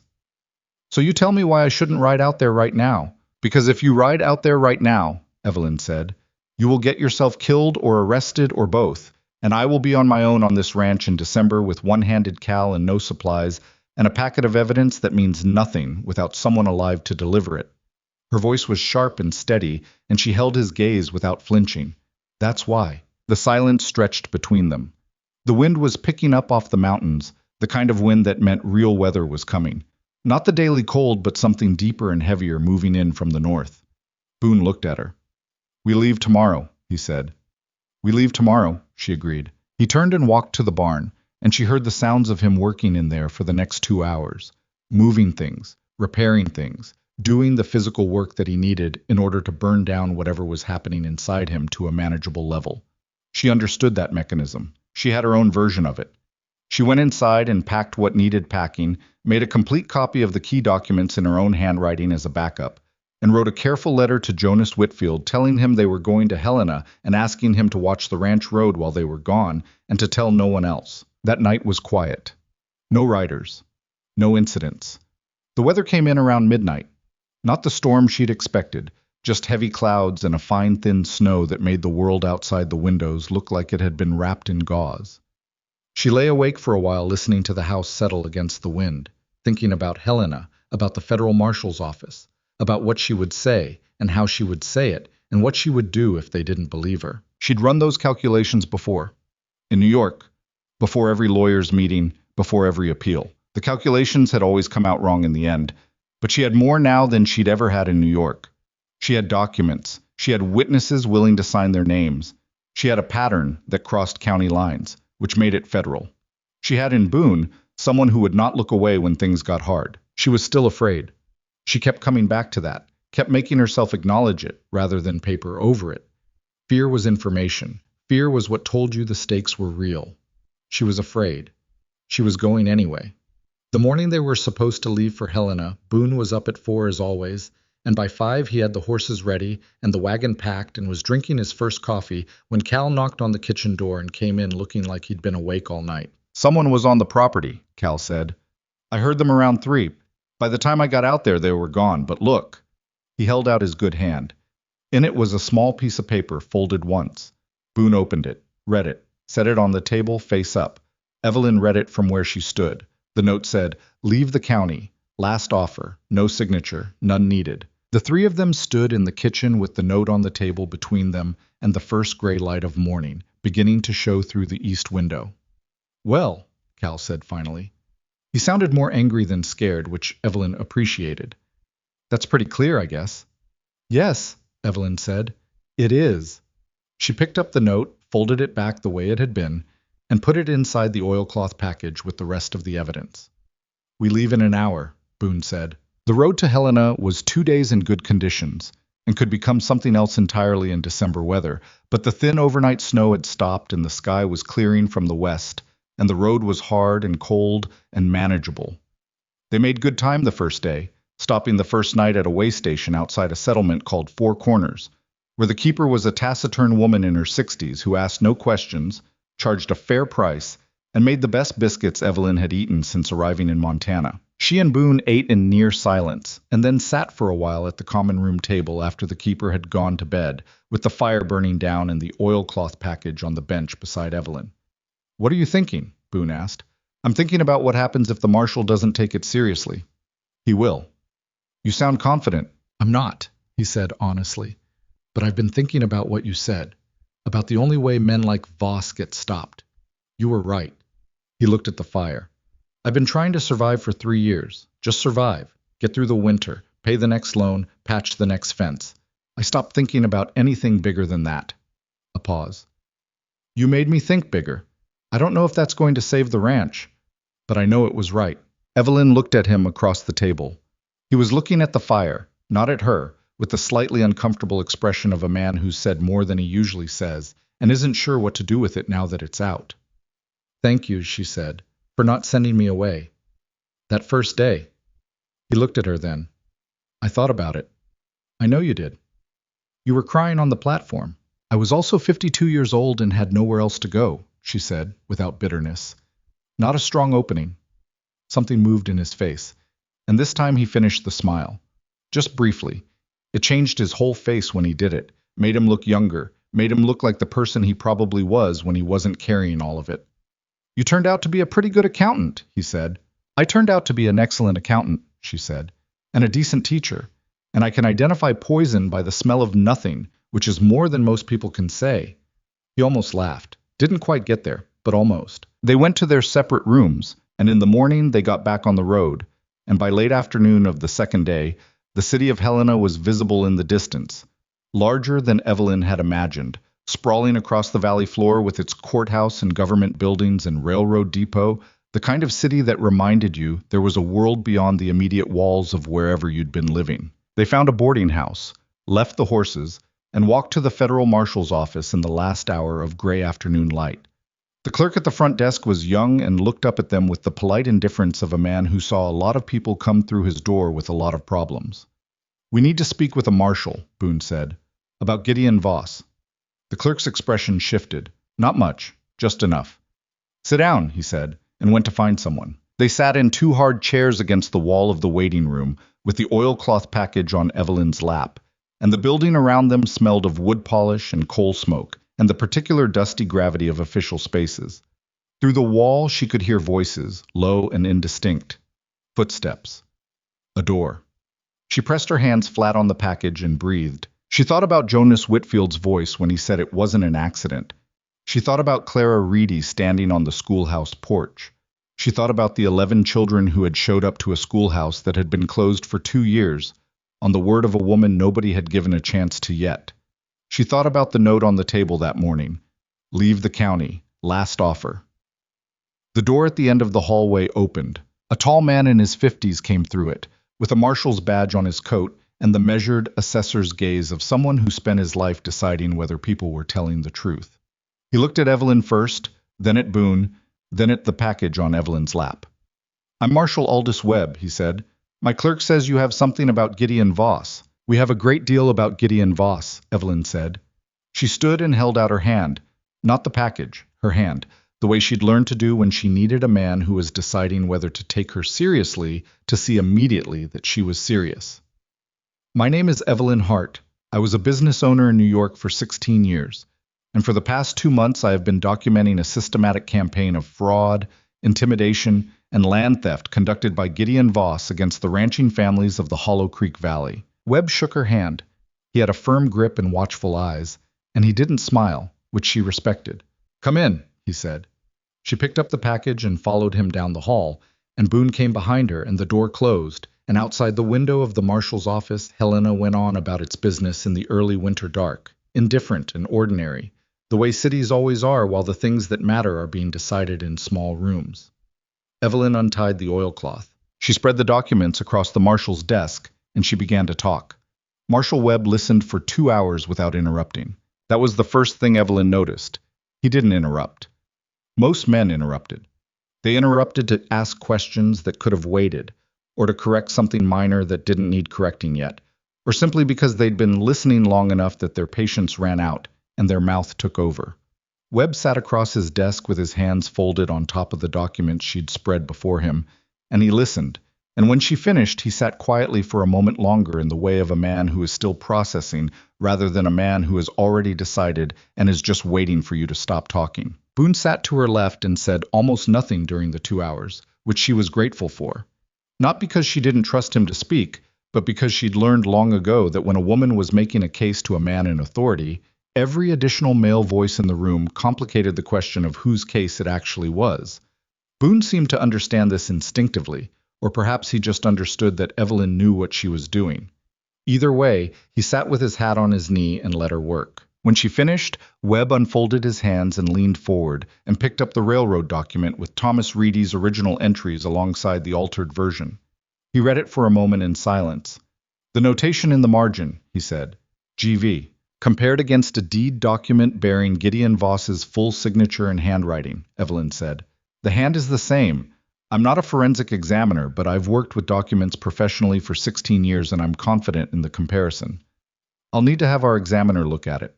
Of course. Webb set the page down and looked at her directly. He had gray eyes, steady and difficult to read. Mrs. Hart, you understand that Gideon Voss is a man with significant resources and significant connections in this territory. I do. You understand that an investigation of this scope, if it moves forward, is going to create, he paused, choosing his word, friction. I understand. For you specifically. For the people who've given statements. Marshall Webb. Evelyn held his gaze. I lived in New York for 30 years. I watched a man with significant resources and significant connections systematically destroy my business and my reputation through exactly the same methods Voss has been using on these ranching families. And I did not come to you with a theory. I came to you with documented evidence, signed statements, original railroad records, and witnesses willing to testify. She paused. I'm aware of the friction. I've been living inside it for 2 months. What I need to know is whether what I've brought you is sufficient to open a federal investigation. Webb looked at her for a long moment. Then he looked at Boone. Boone said, She's given you an accurate account of everything. I can confirm all of it from my own records. Webb looked back at the documents. He turned 2 pages, read something, turned another. It's sufficient, he said. I'll need time to verify. 2 weeks, possibly 3. We may not have 3 weeks, Evelyn said. Voss already knows we've been building this. He's escalating. I understand that. But I can't move on a man of Voss's standing without verification, or I'll have his lawyers dismantling the case before it reaches a judge. Webb's voice was even, not apologetic. 2 weeks. In the meantime, I want you both to go back to Hollow Creek and stay quiet. Don't approach Voss, don't make any new contact with your witnesses, don't do anything that gives him grounds to claim harassment or interference. He looked at Evelyn specifically. Can you do that? She wanted to say that staying quiet for 2 weeks while Voss continued doing what he was doing felt like watching a house burn while waiting for permission to use water. She didn't say it, because Webb was not the enemy, and antagonizing him served nothing. Yes, she said. Good. He stood, which meant the meeting was over. Leave the documents with me. I'll have copies made today and the originals secured. He extended his hand. Mrs. Hart, this is solid work. She shook his hand. It wasn't praise she needed. She'd stopped needing praise from people a long time ago. But she noted the respect in his voice, the way you note anything that costs something to give. They left Helena the following morning and made the return trip to Hollow Creek in a day and 3/4, pushing harder than they'd come, and arriving back at the ranch on a Thursday afternoon to find Cal standing in the yard with his rifle across his arm and the expression of a man who has not slept well. Anybody come around? Boone asked, stepping off the wagon. One rider, Cal said. Tuesday night. He didn't come close, just sat on the ridge for a while and then went. He paused. I watched him the whole time. He knew I was watching. That was deliberate, Evelyn said, climbing down. He wanted you to know you were being watched. Well, it worked, Cal said, with a frankness that was almost funny. I've been sleeping with one eye open. The ranch was intact. The remaining cattle were unharmed. The schoolhouse in town had been fine. Ellen Whitfield had checked on it twice while they were gone, as Evelyn had asked. They were back, and they were supposed to stay quiet. Evelyn stayed quiet for 4 days. On the 5th day, she went to the schoolhouse and found Clara Reedy waiting outside in the cold with her arms wrapped around herself and her face carrying the specific expression of someone who has learned something they don't know what to do with. What happened? Evelyn asked, unlocking the door. Thomas is gone, Clara said. Evelyn stopped with the key in the lock. What do you mean gone? He didn't come home last night. He told me he was going to the livery for the late shift, and he didn't come back. Clara's voice was controlled in the way that frightened people's voices get controlled when they're working very hard not to fall apart. I went to the livery this morning. His employer said he never showed up. Evelyn turned to face her. Did you go to the sheriff? Clara's expression said everything about the usefulness of going to the sheriff. Go home, Evelyn said. Lock your door. Don't talk to anyone about this today. She put her hand briefly on Clara's arm. I'm going to find out what happened. She sent word to Boone through the Whitfield boy, who was in school that morning, and who she trusted with a folded note in the way you trust children with things, because they move freely and nobody watches them. Boone arrived at the schoolhouse an hour later, came in through the back, and listened to what she'd been told. Voss took him, Boone said. Maybe, or scared him badly enough that he ran. Evelyn was pacing, something she rarely did, and she was aware of doing it and couldn't stop. Either way, it affects our case. If Thomas Reedy is gone, we've lost our direct witness to the railroad alterations. The documents are still in Helena, they're still evidence, but without Thomas to confirm the circumstances under which they were created, Evelyn, she stopped pacing. The documents are in Helena, Boone said. Webb has them. Whatever Voss did or didn't do to Reedy, he can't get those documents back. She breathed. He was right. She knew he was right. She was letting the fear get ahead of the facts, which was something she'd warned herself about 100 times and still fell into. You're right, she said. Thomas may have just run, Boone said. Man's been scared for 18 months.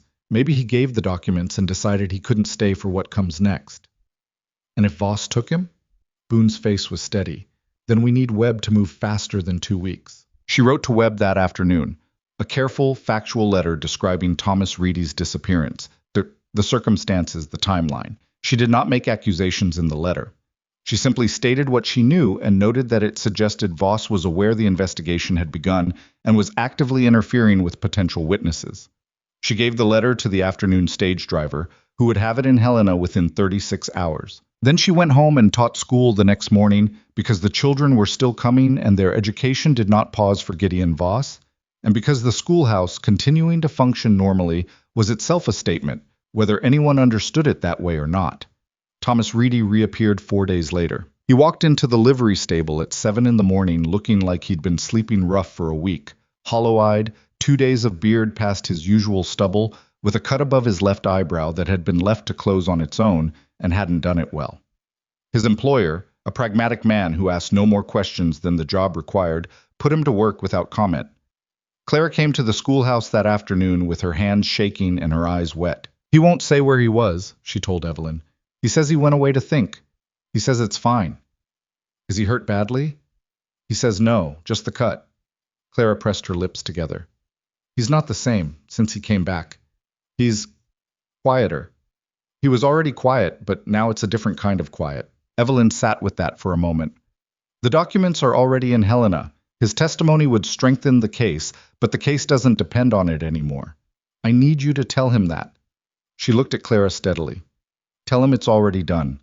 Whatever they told him or showed him or threatened him with, whatever happened to him out there, tell him it doesn't change what's already in the marshal's hands. He doesn't have to be brave anymore. It's already done. Clara looked at her with wet eyes. Is that true? Yes, Evelyn said. It's true. It was. Mostly. This case was stronger with Thomas than without him, but it was viable without him.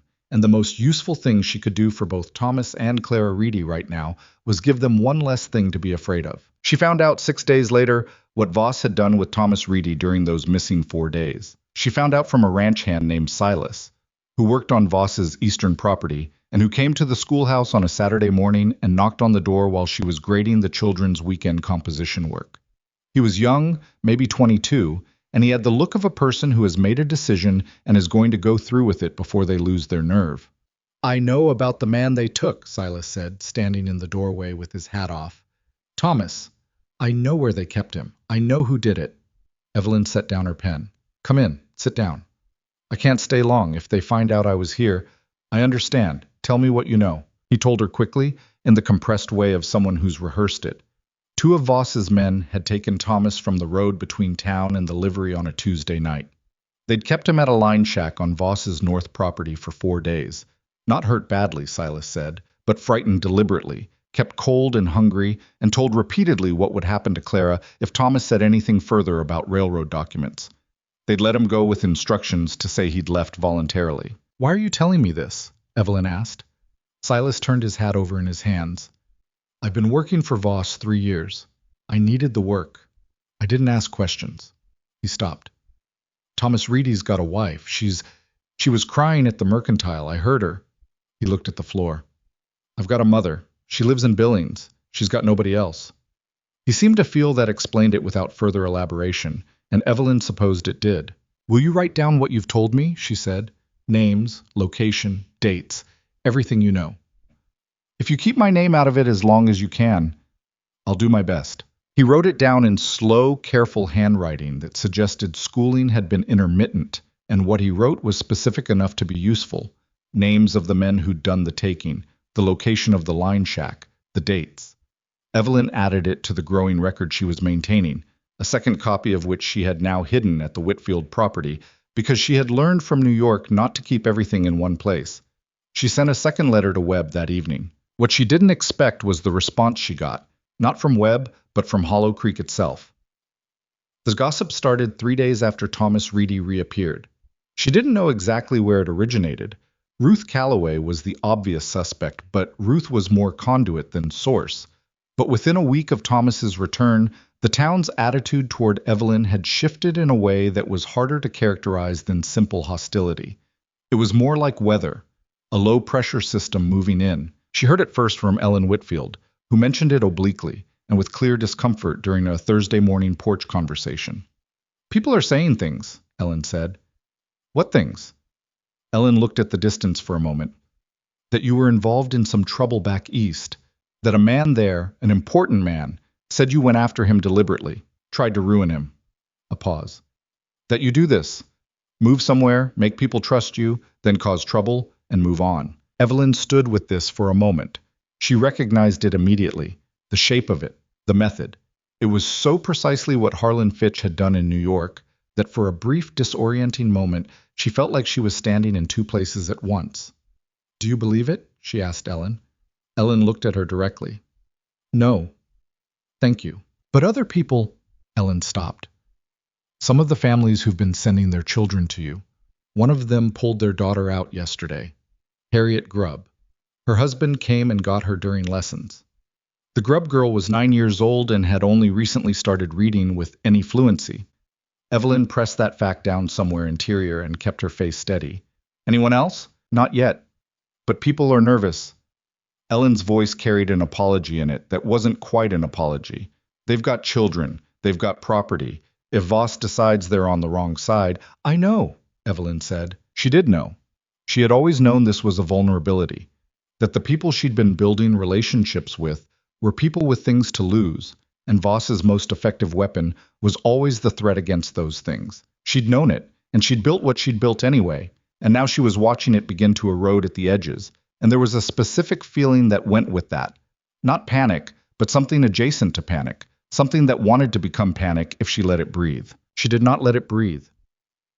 She taught school the rest of that week with the same 7 children she had left, and she did not mention the rumors to Boone until Friday evening, because she needed to process them privately first and decide what she thought before she said it out loud.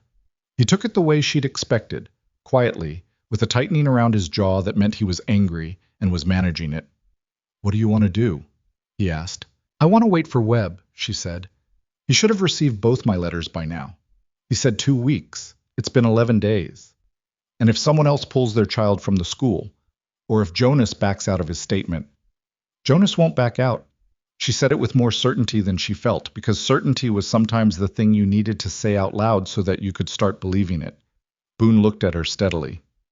"You sure?" She thought about Jonas Whitfield's face when he'd said all right, the way he'd turned his hat in his hands and then stopped turning it when he made the decision. She thought about what it had cost him to say it. "Yes," she said. "I'm sure." Boone nodded. He trusted her judgment on people in the way that a person trusts something they've tested and found reliable, and she was grateful for it even when the weight of the trust was heavy. The weight became significantly heavier 10 days later. It was a Saturday, early afternoon, and she was at the schoolhouse doing administrative work, updating her records, writing to a supplier about new readers for the spring, when she heard horses on the main road and looked out the window and saw Gideon Voss. She had seen him before, at a distance. He rode through town occasionally, the way powerful men do, visible and deliberate about his visibility. She'd built a picture of him from those glimpses and from everything she'd been told: tall, well-dressed for the territory, late 50s, with the particular physical ease of a man who has never had to worry about what was coming next. He rode with 2 men, but he dismounted alone, and he came to the schoolhouse door alone, and he knocked in the manner of a man who knocks as a courtesy rather than a request. Then he opened the door without waiting for an answer. Evelyn was already standing when he came in. Gideon Voss was not what novels would have made of him. He didn't have a villain's face, sharp angles, cold eyes, something immediately legible. He had a broad, amiable face, the face of a man who was comfortable in rooms, with good posture and a decent coat and gray at his temples that made him look distinguished rather than old. His eyes were pale blue and attentive, and when he looked at her with the focused interest of a person assessing something they haven't quite figured out yet. "Mrs. Hart," he said. Pleasant. "I hope I'm not interrupting." "The children are gone for the day," she said. Her voice came out even, which she was proud of. "Good." He looked around the schoolhouse, the desks, the chalkboard, the readers stacked on the shelf she'd built from scrap lumber in the first week. Impressive work, genuinely. A woman comes from New York and inside 2 months she's running a school. He looked back at her. Remarkable. "I appreciate the compliment," she said. "What can I do for you, Mr. Voss?" He smiled. It was a good smile, practiced to the point of naturalness. "I wanted to meet you myself. I've been hearing a great deal about you." He moved to the nearest desk and rested his hand on it lightly, not sitting, just occupying the space. "You've been asking questions about my business interests." "I've been asking questions about the ranching families in this valley," she said carefully, "which overlap somewhat with my business interests." Still pleasant. "Mrs. Hart, I understand you had some difficulty in New York, a dispute with a former associate. I know how those situations can color a person's perception, make them see patterns where there aren't any." "I see," she said. "I want you to know I have no hard feelings about any of it." He spread his hands, a gesture of openness that she recognized as its opposite. "You're new here. You got some wrong information from some people who have their own grievances. That's understandable." He paused.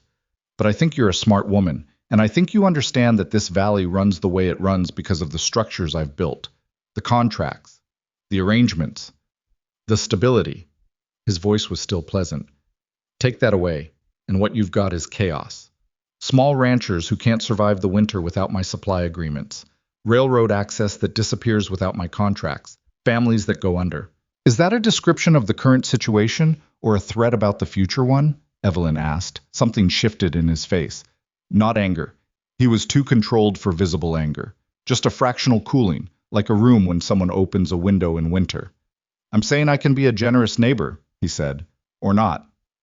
"And what would being a generous neighbor require from me?" He looked at her for a moment.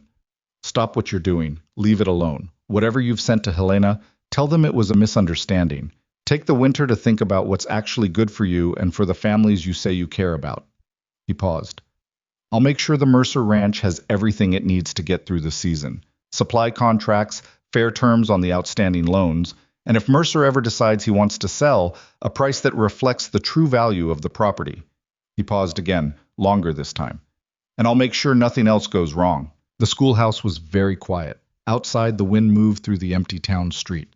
Evelyn thought about the grub girl who'd been pulled out of school.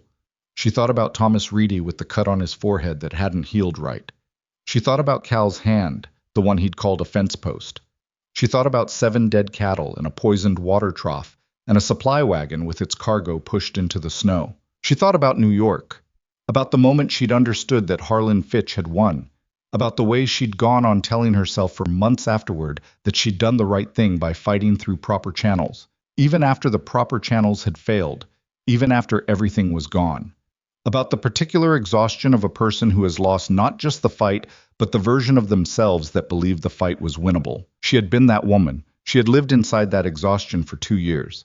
She looked at Gideon Voss across the small room of the schoolhouse she had built with scrap lumber and 7 borrowed readers, and whatever was left of herself after New York, and she felt the offer land in the part of her that was still tired, the part that was always tired, the part that had been tired since before she got on the train. It would be easy. She was 52 years old. She was living in a borrowed life in a borrowed territory with a man she'd known for 2 months, and she was tired in a way that sleep did not fully fix anymore. And the offer on the table was, by any practical measure, survivable. She could take it, and the ranch would survive, and she would survive, and Boone would survive, and nobody else would get hurt, except Jonas Whitfield, except the Galveston family, except the 4 other ranching families she hadn't yet reached, but whose stories were probably sitting in the same pattern. Except the next family after them, because men like Voss did not stop when they got what they wanted. They just found the next thing they wanted. She had known that in New York and not been able to do enough about it. She was not going to know it again and do nothing. She looked at Gideon Voss and she said no. I was very still for a moment. Mrs. Hart. No, she said again. I understand your offer. I understand what you're able to do and what you're willing to do and what you intend to do if I refuse you. I understand all of it. Her voice was steady. And my answer is no. Voss looked at her for a long moment.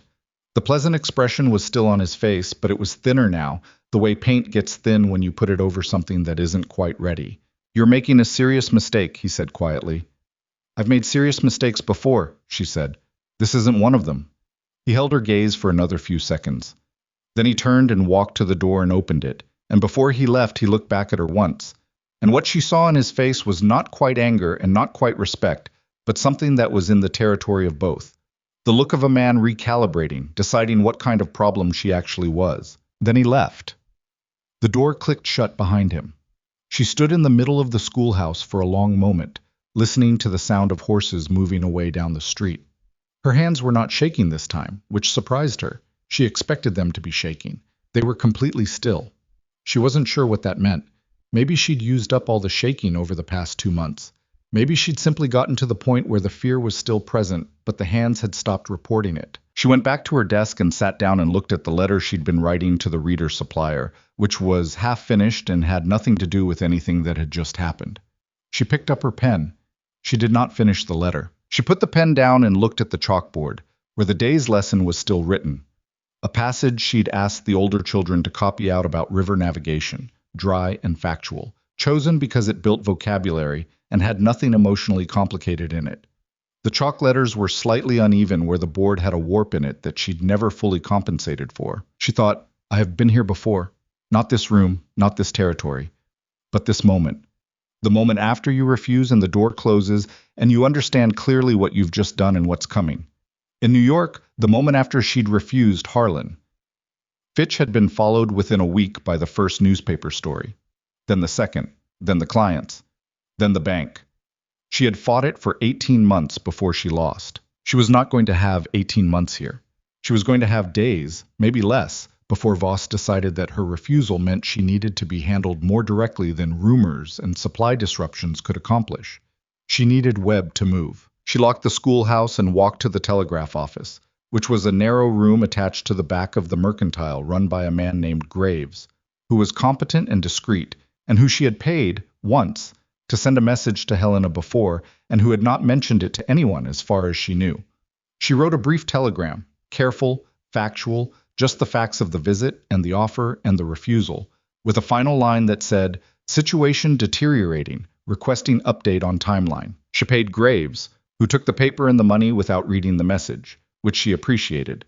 Then she walked back through town to where she'd left the wagon, and she drove home in the late afternoon cold, and the mountains were going purple against a darkening sky, and the wind was coming down off them the way it always did, cold and personal, looking for gaps. She found Boone in the yard talking to Cal, and the moment he saw her face, he knew something had happened. Voss came to the schoolhouse, she said, before he could ask. Boone went very still. He made an offer, she said. I refused him. The silence that followed had a specific weight to it, and she watched Boone absorb the information and work through what it meant. And she watched the muscle in his jaw tighten and release, the way it did when he was holding something in. What did he say when you refused? That I was making a serious mistake. Boone looked at her for a moment, and she looked back at him, and whatever he was looking for, whatever measure he was taking, she let him take it. Okay, he said. Just that. Okay. Cal, who had been standing slightly behind Boone and listening to all of this, said, I'm going to go check the north fence, in the voice of a man who understands that some conversations are not his. He went. They stood in the yard in the cold. I had to, Evelyn said. It came out quieter than she intended, and she was immediately faintly annoyed at herself for the quietness, for the note in it that was asking to be told she'd done right. I know you did, Boone said. He said it straightforwardly, no particular emphasis, just a fact acknowledged. I'm not questioning it. He'll move faster now. Probably. Webb should have my telegram by tonight or tomorrow morning. I asked for a timeline update. Boone nodded. He looked up at the mountains for a moment, at the purple sky, at the long line of the ridge that marked the eastern border of his property, beyond which Voss's territory began. Whatever comes, he said, we handle it. Together. It was not a speech. It was not particularly eloquent. It was the kind of thing a person said when they meant it too plainly for decoration, and she had lived long enough to know that was the only kind of together worth having. Go inside, Boone said. It's cold. They went inside. The fire was low and he built it up while she put the kettle on, and the kitchen filled with the sounds of an evening that was ordinary, except for everything it was sitting on top of, and outside the wind pushed against the walls of the house, and the dark came down over the valley and the mountains and the distant shape of a man's territory. And somewhere in Helena a telegraph was clicking out a message, and somewhere in Hollow Creek a man was deciding his next move. They ate supper. They drank their coffee. Evelyn graded 3 composition papers from school, while Boone mended a stirrup leather and the fire burned down to coals. She went to bed and lay awake for a long time, not in panic, just in the alert, watchful way of a person who has made an irreversible decision and is waiting for the world to respond. The world did not keep her waiting long. 3 days after Voss's visit to the schoolhouse, at 2 in the morning, on a night with no moon, the barn caught fire. She woke to Cal shouting her name from the yard. She registered the smell first, sharp and chemical, not the wood smoke smell of an accidental fire, but something underneath it, something applied.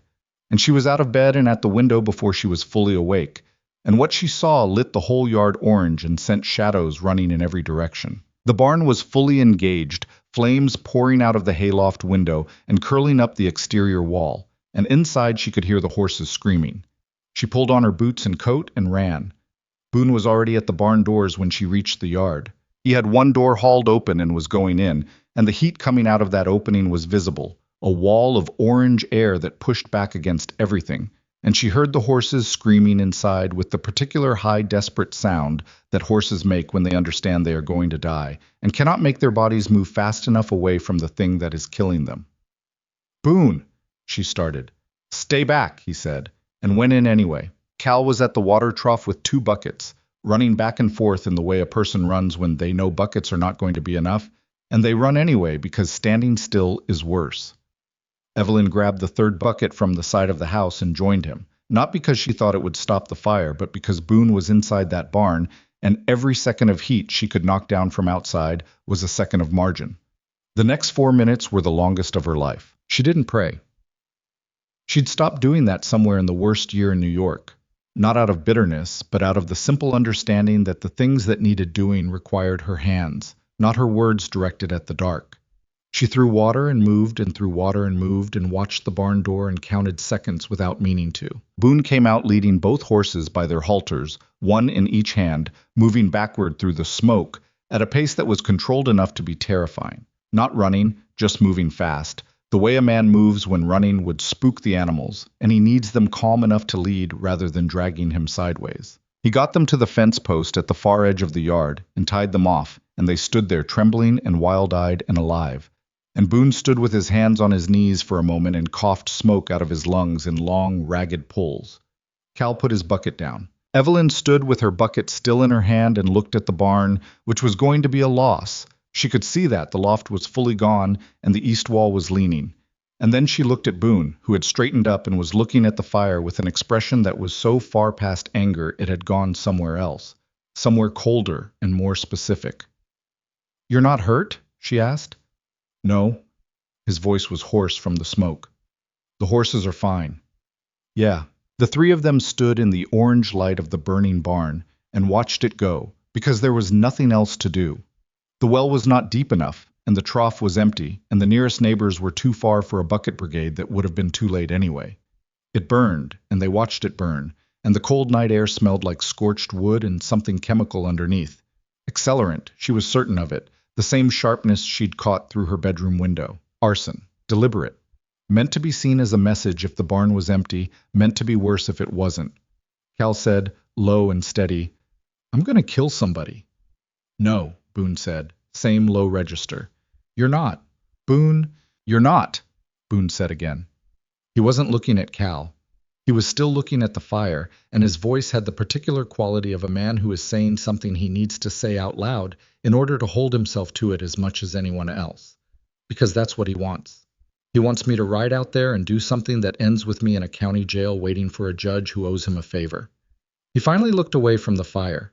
He looked at Evelyn. She looked back at him and understood that he was doing the thing she had asked him to do. The thing she had argued for in this kitchen and at that water trough, and in 100 smaller moments over the past 2 months. He was holding on to the slower method because she had convinced him it was the right one, and the barn was burning, and the horses were shaking against the fence post, and he was still holding on to it, and the weight of that was not lost on her. "Webb got my telegram," she said. "He'll move." "When?" "Soon." She said it with a steadiness she did not entirely feel. She said it because it needed to be true, and because Boone needed to hear it, and because all she could do right now, at 2 in the morning with the barn burning down, was hold the line she'd drawn and refuse to step back from it. The telegram response came 36 hours later, delivered to the Mercantile by the morning stage. Graves brought it to the schoolhouse himself, which told her he'd read it, but she didn't have the energy to be annoyed about that.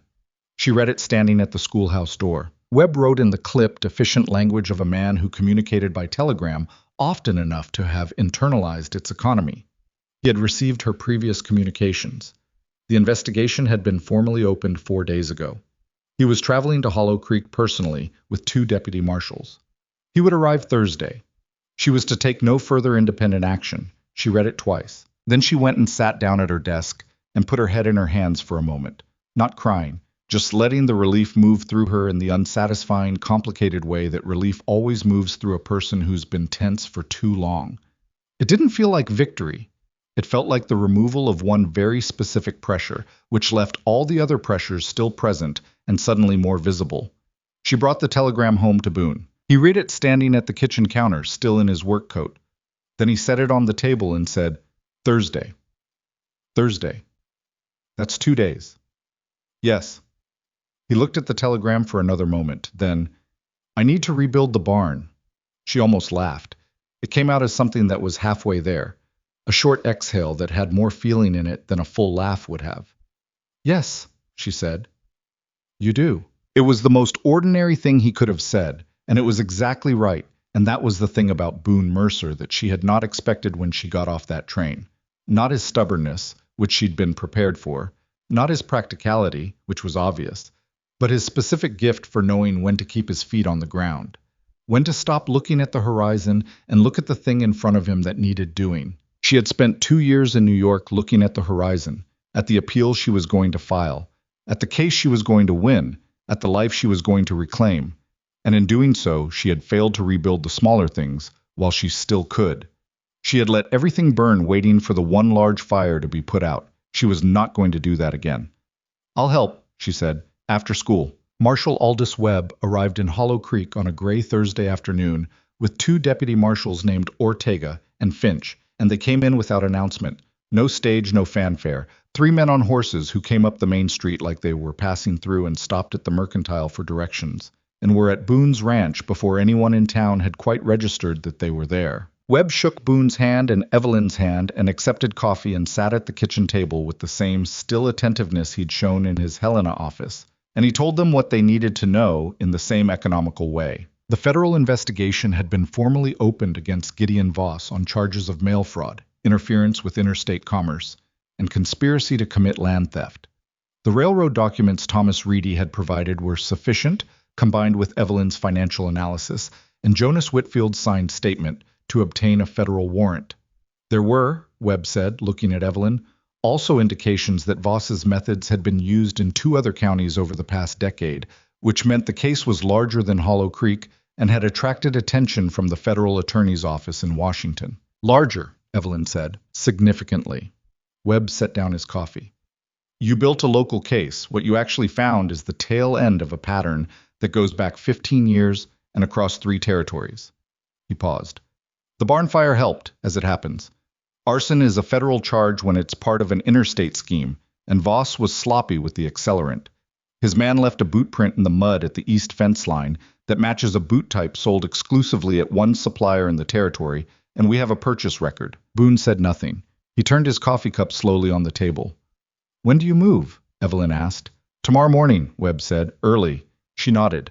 She thought about asking whether they needed anything more from her, more documents, more statements, and then decided against it. She had given Webb everything she had, twice over. The case was in his hands now. That was what she had built toward, that transfer of weight, and the instinct to keep holding on was just an instinct, not a reason. One more thing, Webb said. He looked at her. The rumors that circulated here about your history in New York, the suggestion that you had a pattern of causing trouble and moving on. His voice was careful, but direct. I looked into it. The source of those rumors here traces back to a letter sent to Hollow Creek's alderman from a business associate of Harlan Fitch in New York, a man named Garrett Cole, who has his own connections to a land investment company with ties to Voss's railroad interests. He let that settle. It wasn't coincidence that those rumors surfaced when they did. Voss and Fitch move in the same circles. They likely compared notes. The kitchen was very quiet. Evelyn sat with this for a moment. The specific exhaustion of learning that two separate ruins had the same architect, that New York and Montana were not two different catastrophes, but one long continuous effort by a connected network of men to remove her from any place where she'd built something worth having. She'd wondered sometimes in the worst nights if she was the problem, if she carried something with her that attracted destruction. She hadn't let herself dwell in that thought because dwelling in it was useful to no one, least of all herself. But it had been there, in the background, the way doubt always is when you've lost enough times. Thank you for telling me, she said. Her voice came out steadier than she expected. Webb nodded. It matters that you know. He and his deputies left for the boarding house in town. Boone walked them out, and Evelyn stayed at the kitchen table and looked at the grain of the wood for a while, at the scratches and rings left by 2 months of ledger work and coffee cups, and the evidence of a life being rebuilt from scratch. Fitch and Voss. Connected. 2 men, one long mechanism.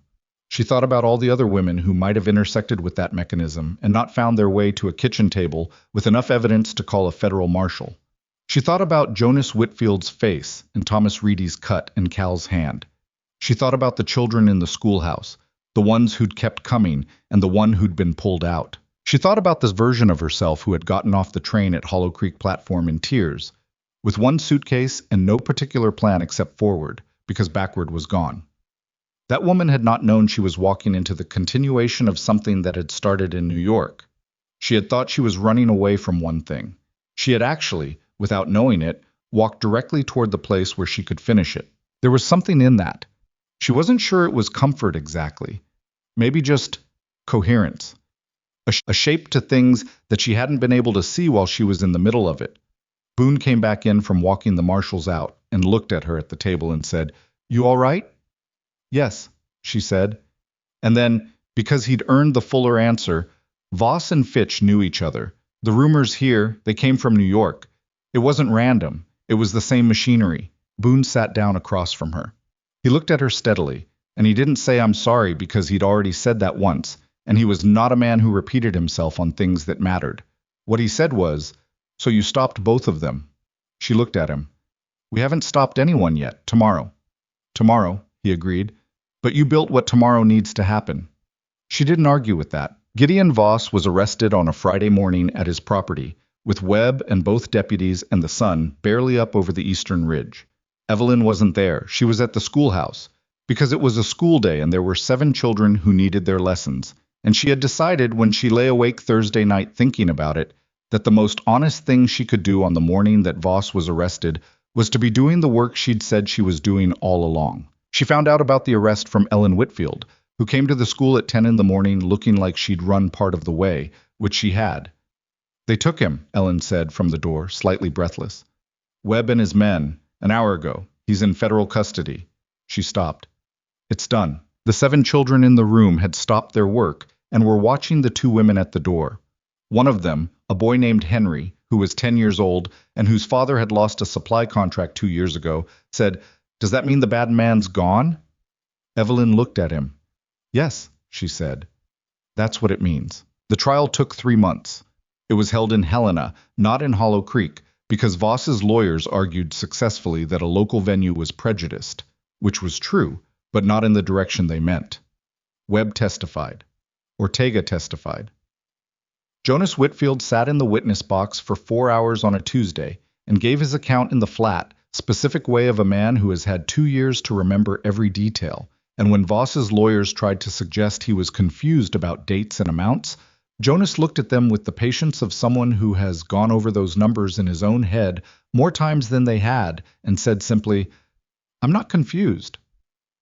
Thomas Reedy testified by written deposition, which Webb had taken in person, because Thomas was not in a condition to travel to Helena comfortably, but was in a condition to put his name to a statement that the lawyers could not successfully challenge.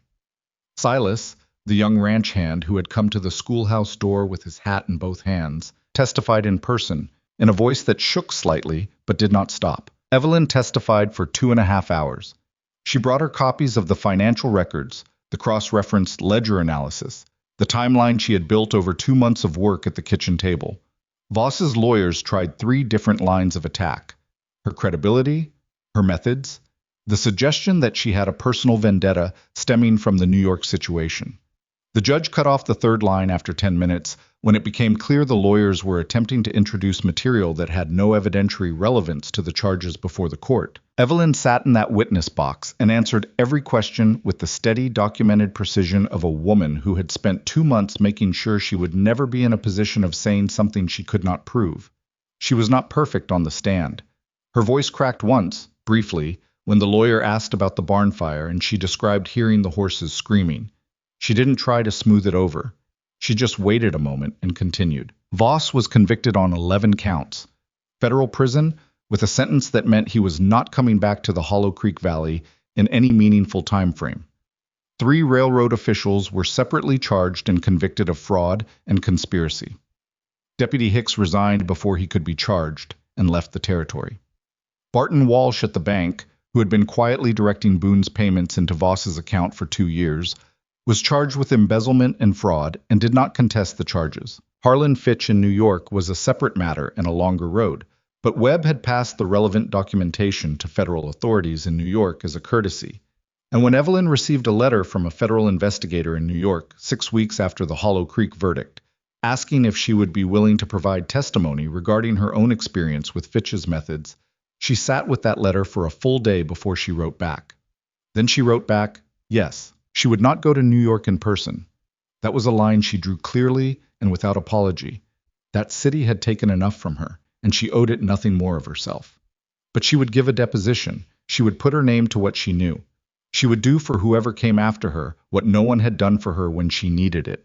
She folded the reply, sealed it, and gave it to the stage driver on a Tuesday morning. The school stayed open. More children came in the spring when families who had been cautious during the worst of it decided the cautious period was over. The grub girl came back, which Evelyn noted without comment, because the girl was 9 years old and had not chosen to leave and was not responsible for the choice to return. She was welcomed back the same as everyone else. Jonas Whitfield got his East pasture back, not through magic, but through a legal process that was slow and imperfect, and ended with a settlement that was less than what he'd been owed but more than nothing. And he signed the settlement with the expression of a man who has decided that closing the account is worth more than the remaining balance. Ellen told Evelyn afterward that he'd slept better the night after signing than he had in 2 years. Thomas Reedy got his railroad job back. Not the same office. He didn't want to go back to that specific office, but a different position with the same railroad, which had been under significant pressure from federal investigators to demonstrate its commitment to appropriate employment practices. He was cautious about it for a long time, and Evelyn thought he might always be somewhat cautious, and she thought that was reasonable. Some kinds of damage leave a different texture on a person. Not worse, necessarily, just different. The barn got rebuilt. Boone did most of the framing himself, and Cal helped with one good hand and one healing hand, and Jonas Whitfield showed up one Saturday with 2 of his ranch hands and his wagon, and no explanation beyond, "Figured you could use the labor," which was the most Jonas was ever going to say about it, and the barn was done before the second heavy snow of the season. Cal's hand healed. Not perfectly. It had been left too long without proper care, and the 2 smallest fingers on his right hand had a set to them that wasn't quite straight. He said it didn't bother him. She believed him mostly. On a Saturday morning in late March, with the snow finally pulling back from the lower elevations and the first real warmth of the year coming tentative through the clouds, Evelyn stood at the train station platform in Hollow Creek. Not to leave. She was waiting for a delivery. New readers for the school. A full set, ordered from a publisher in St. Louis with money from a community fund that several families had contributed to without being asked. She stood on the platform where she had first arrived, and she looked at the town from this angle, the main street, the mercantile, the schoolhouse visible at the far end. And she thought about the woman she had been when she stood here the first time. It was strange to think about her, that woman. Evelyn had the odd sensation that sometimes comes when you look back across a period of significant change. The sense that you can see both versions of yourself at once, the before and the after, and that they are recognizably the same person and also not the same at all. She had not become fearless. She wanted to be clear about that, at least with herself. She was afraid of things still, afraid of the familiar mechanisms of powerful men, afraid of the way reputations could be constructed and destroyed with enough money and enough willing newspapers, afraid sometimes in the night of the specific silence that precedes bad things. The fear had not gone away. She had just gotten better at making decisions that didn't consult the fear first. She'd learned that in New York and lost the lesson somewhere in the destruction. Montana had given it back. Boone came up the road in the wagon at 9:45 because the delivery was coming by stage, and he'd offered to help carry the boxes. He pulled up beside the platform and climbed down, and he looked at her standing there in the morning light and said, "They're not late yet, you know." "I know." She looked at the empty track. "I was just thinking." About what? She considered how to say it. Boone was not a man who needed things adorned, so she didn't adorn it. "About the day I arrived," she said, "standing on this platform. I was so ashamed of myself." He was quiet for a moment. "For crying?" "For all of it. For losing everything in New York. For answering a matrimonial advertisement. For having nowhere else to go." She paused. "I thought my life was essentially finished and I was just managing the ending of it." Boone leaned against the wagon with his arms crossed and said nothing, which was his way of listening. "I was wrong," she said. "It came out simply because it was simple. Not about the fear was accurate, but about what was possible." She turned and looked at him. "You didn't send me away. You didn't give me a reason to. I was crying on a public platform." "You were having a hard time," he said. "That's not a reason." She looked at him for a moment. This stubborn, unremarkable, fundamentally decent man who had stood up on a train platform in front of the whole town and said that survival mattered more than gossip, and who had meant it, who had let her look at his books and ask his questions and build something at his kitchen table, and had trusted her assessment of people and never once, in the worst moments, asked her if she was sure. "Thank you," she said, "for all of it." He muttered a short sound that was the closest he usually got to dismissing a compliment. "You saved the ranch." "We saved the ranch," she said. "There's a difference." He looked at her for a moment and something moved across his face, the private, careful kind of thing that moved across Boone Mercer's face when he felt something he didn't have words for. Then he said, "Yeah, there is." The stage came at 10 past 10, rattling up the road with a driver who complained about the weight of the boxes, and they loaded the readers into the wagon and drove back through town and stopped at the schoolhouse, and the children were already there waiting because word had gotten out that the new books were coming, and Henry, the 10-year-old whose father had lost the supply contract, helped carry boxes from the wagon to the classroom with the seriousness of a person doing important work. The school smelled like chalk and wood smoke, and the faintly dusty, promising smell of new books. Evelyn stood in the middle of it and looked around at the desks and the chalkboard and the 11 faces watching her open the first box, and she thought, "This is the thing I built." Not the case against Voss, that was necessary, that was justice, but it was a removal rather than a creation. This was a creation. This room, these children, this ongoing, ordinary, unremarkable work of one person showing up and teaching the next generation what they needed to know to navigate a world that would not always be fair to them. This was what outlasted powerful men. Not anger, not revenge, not even justice, finally, though justice mattered. This, the slow, stubborn, unspectacular work of building something real in a specific place with specific people, day after day, in all weather. She handed the first reader to Henry. He opened it and looked at the first page with the focused expression of a child encountering something new and deciding whether it's worth his attention. Then he looked up. "It's good," he said, with the authority of 10 years of lived experience. "Yes," Evelyn said.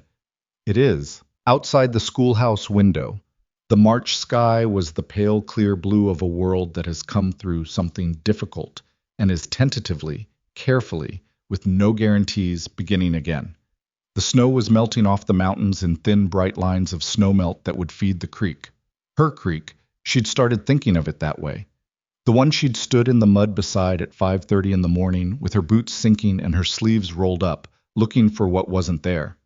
That water would run clean this summer. She had made sure of it, not by being fearless, not by being young or invulnerable or free of doubt, by being the particular person she was, scarred and tired, and 52 years old and still, despite considerable evidence that the world did not reward it, unwilling to stay down. She called the class to order. The work continued.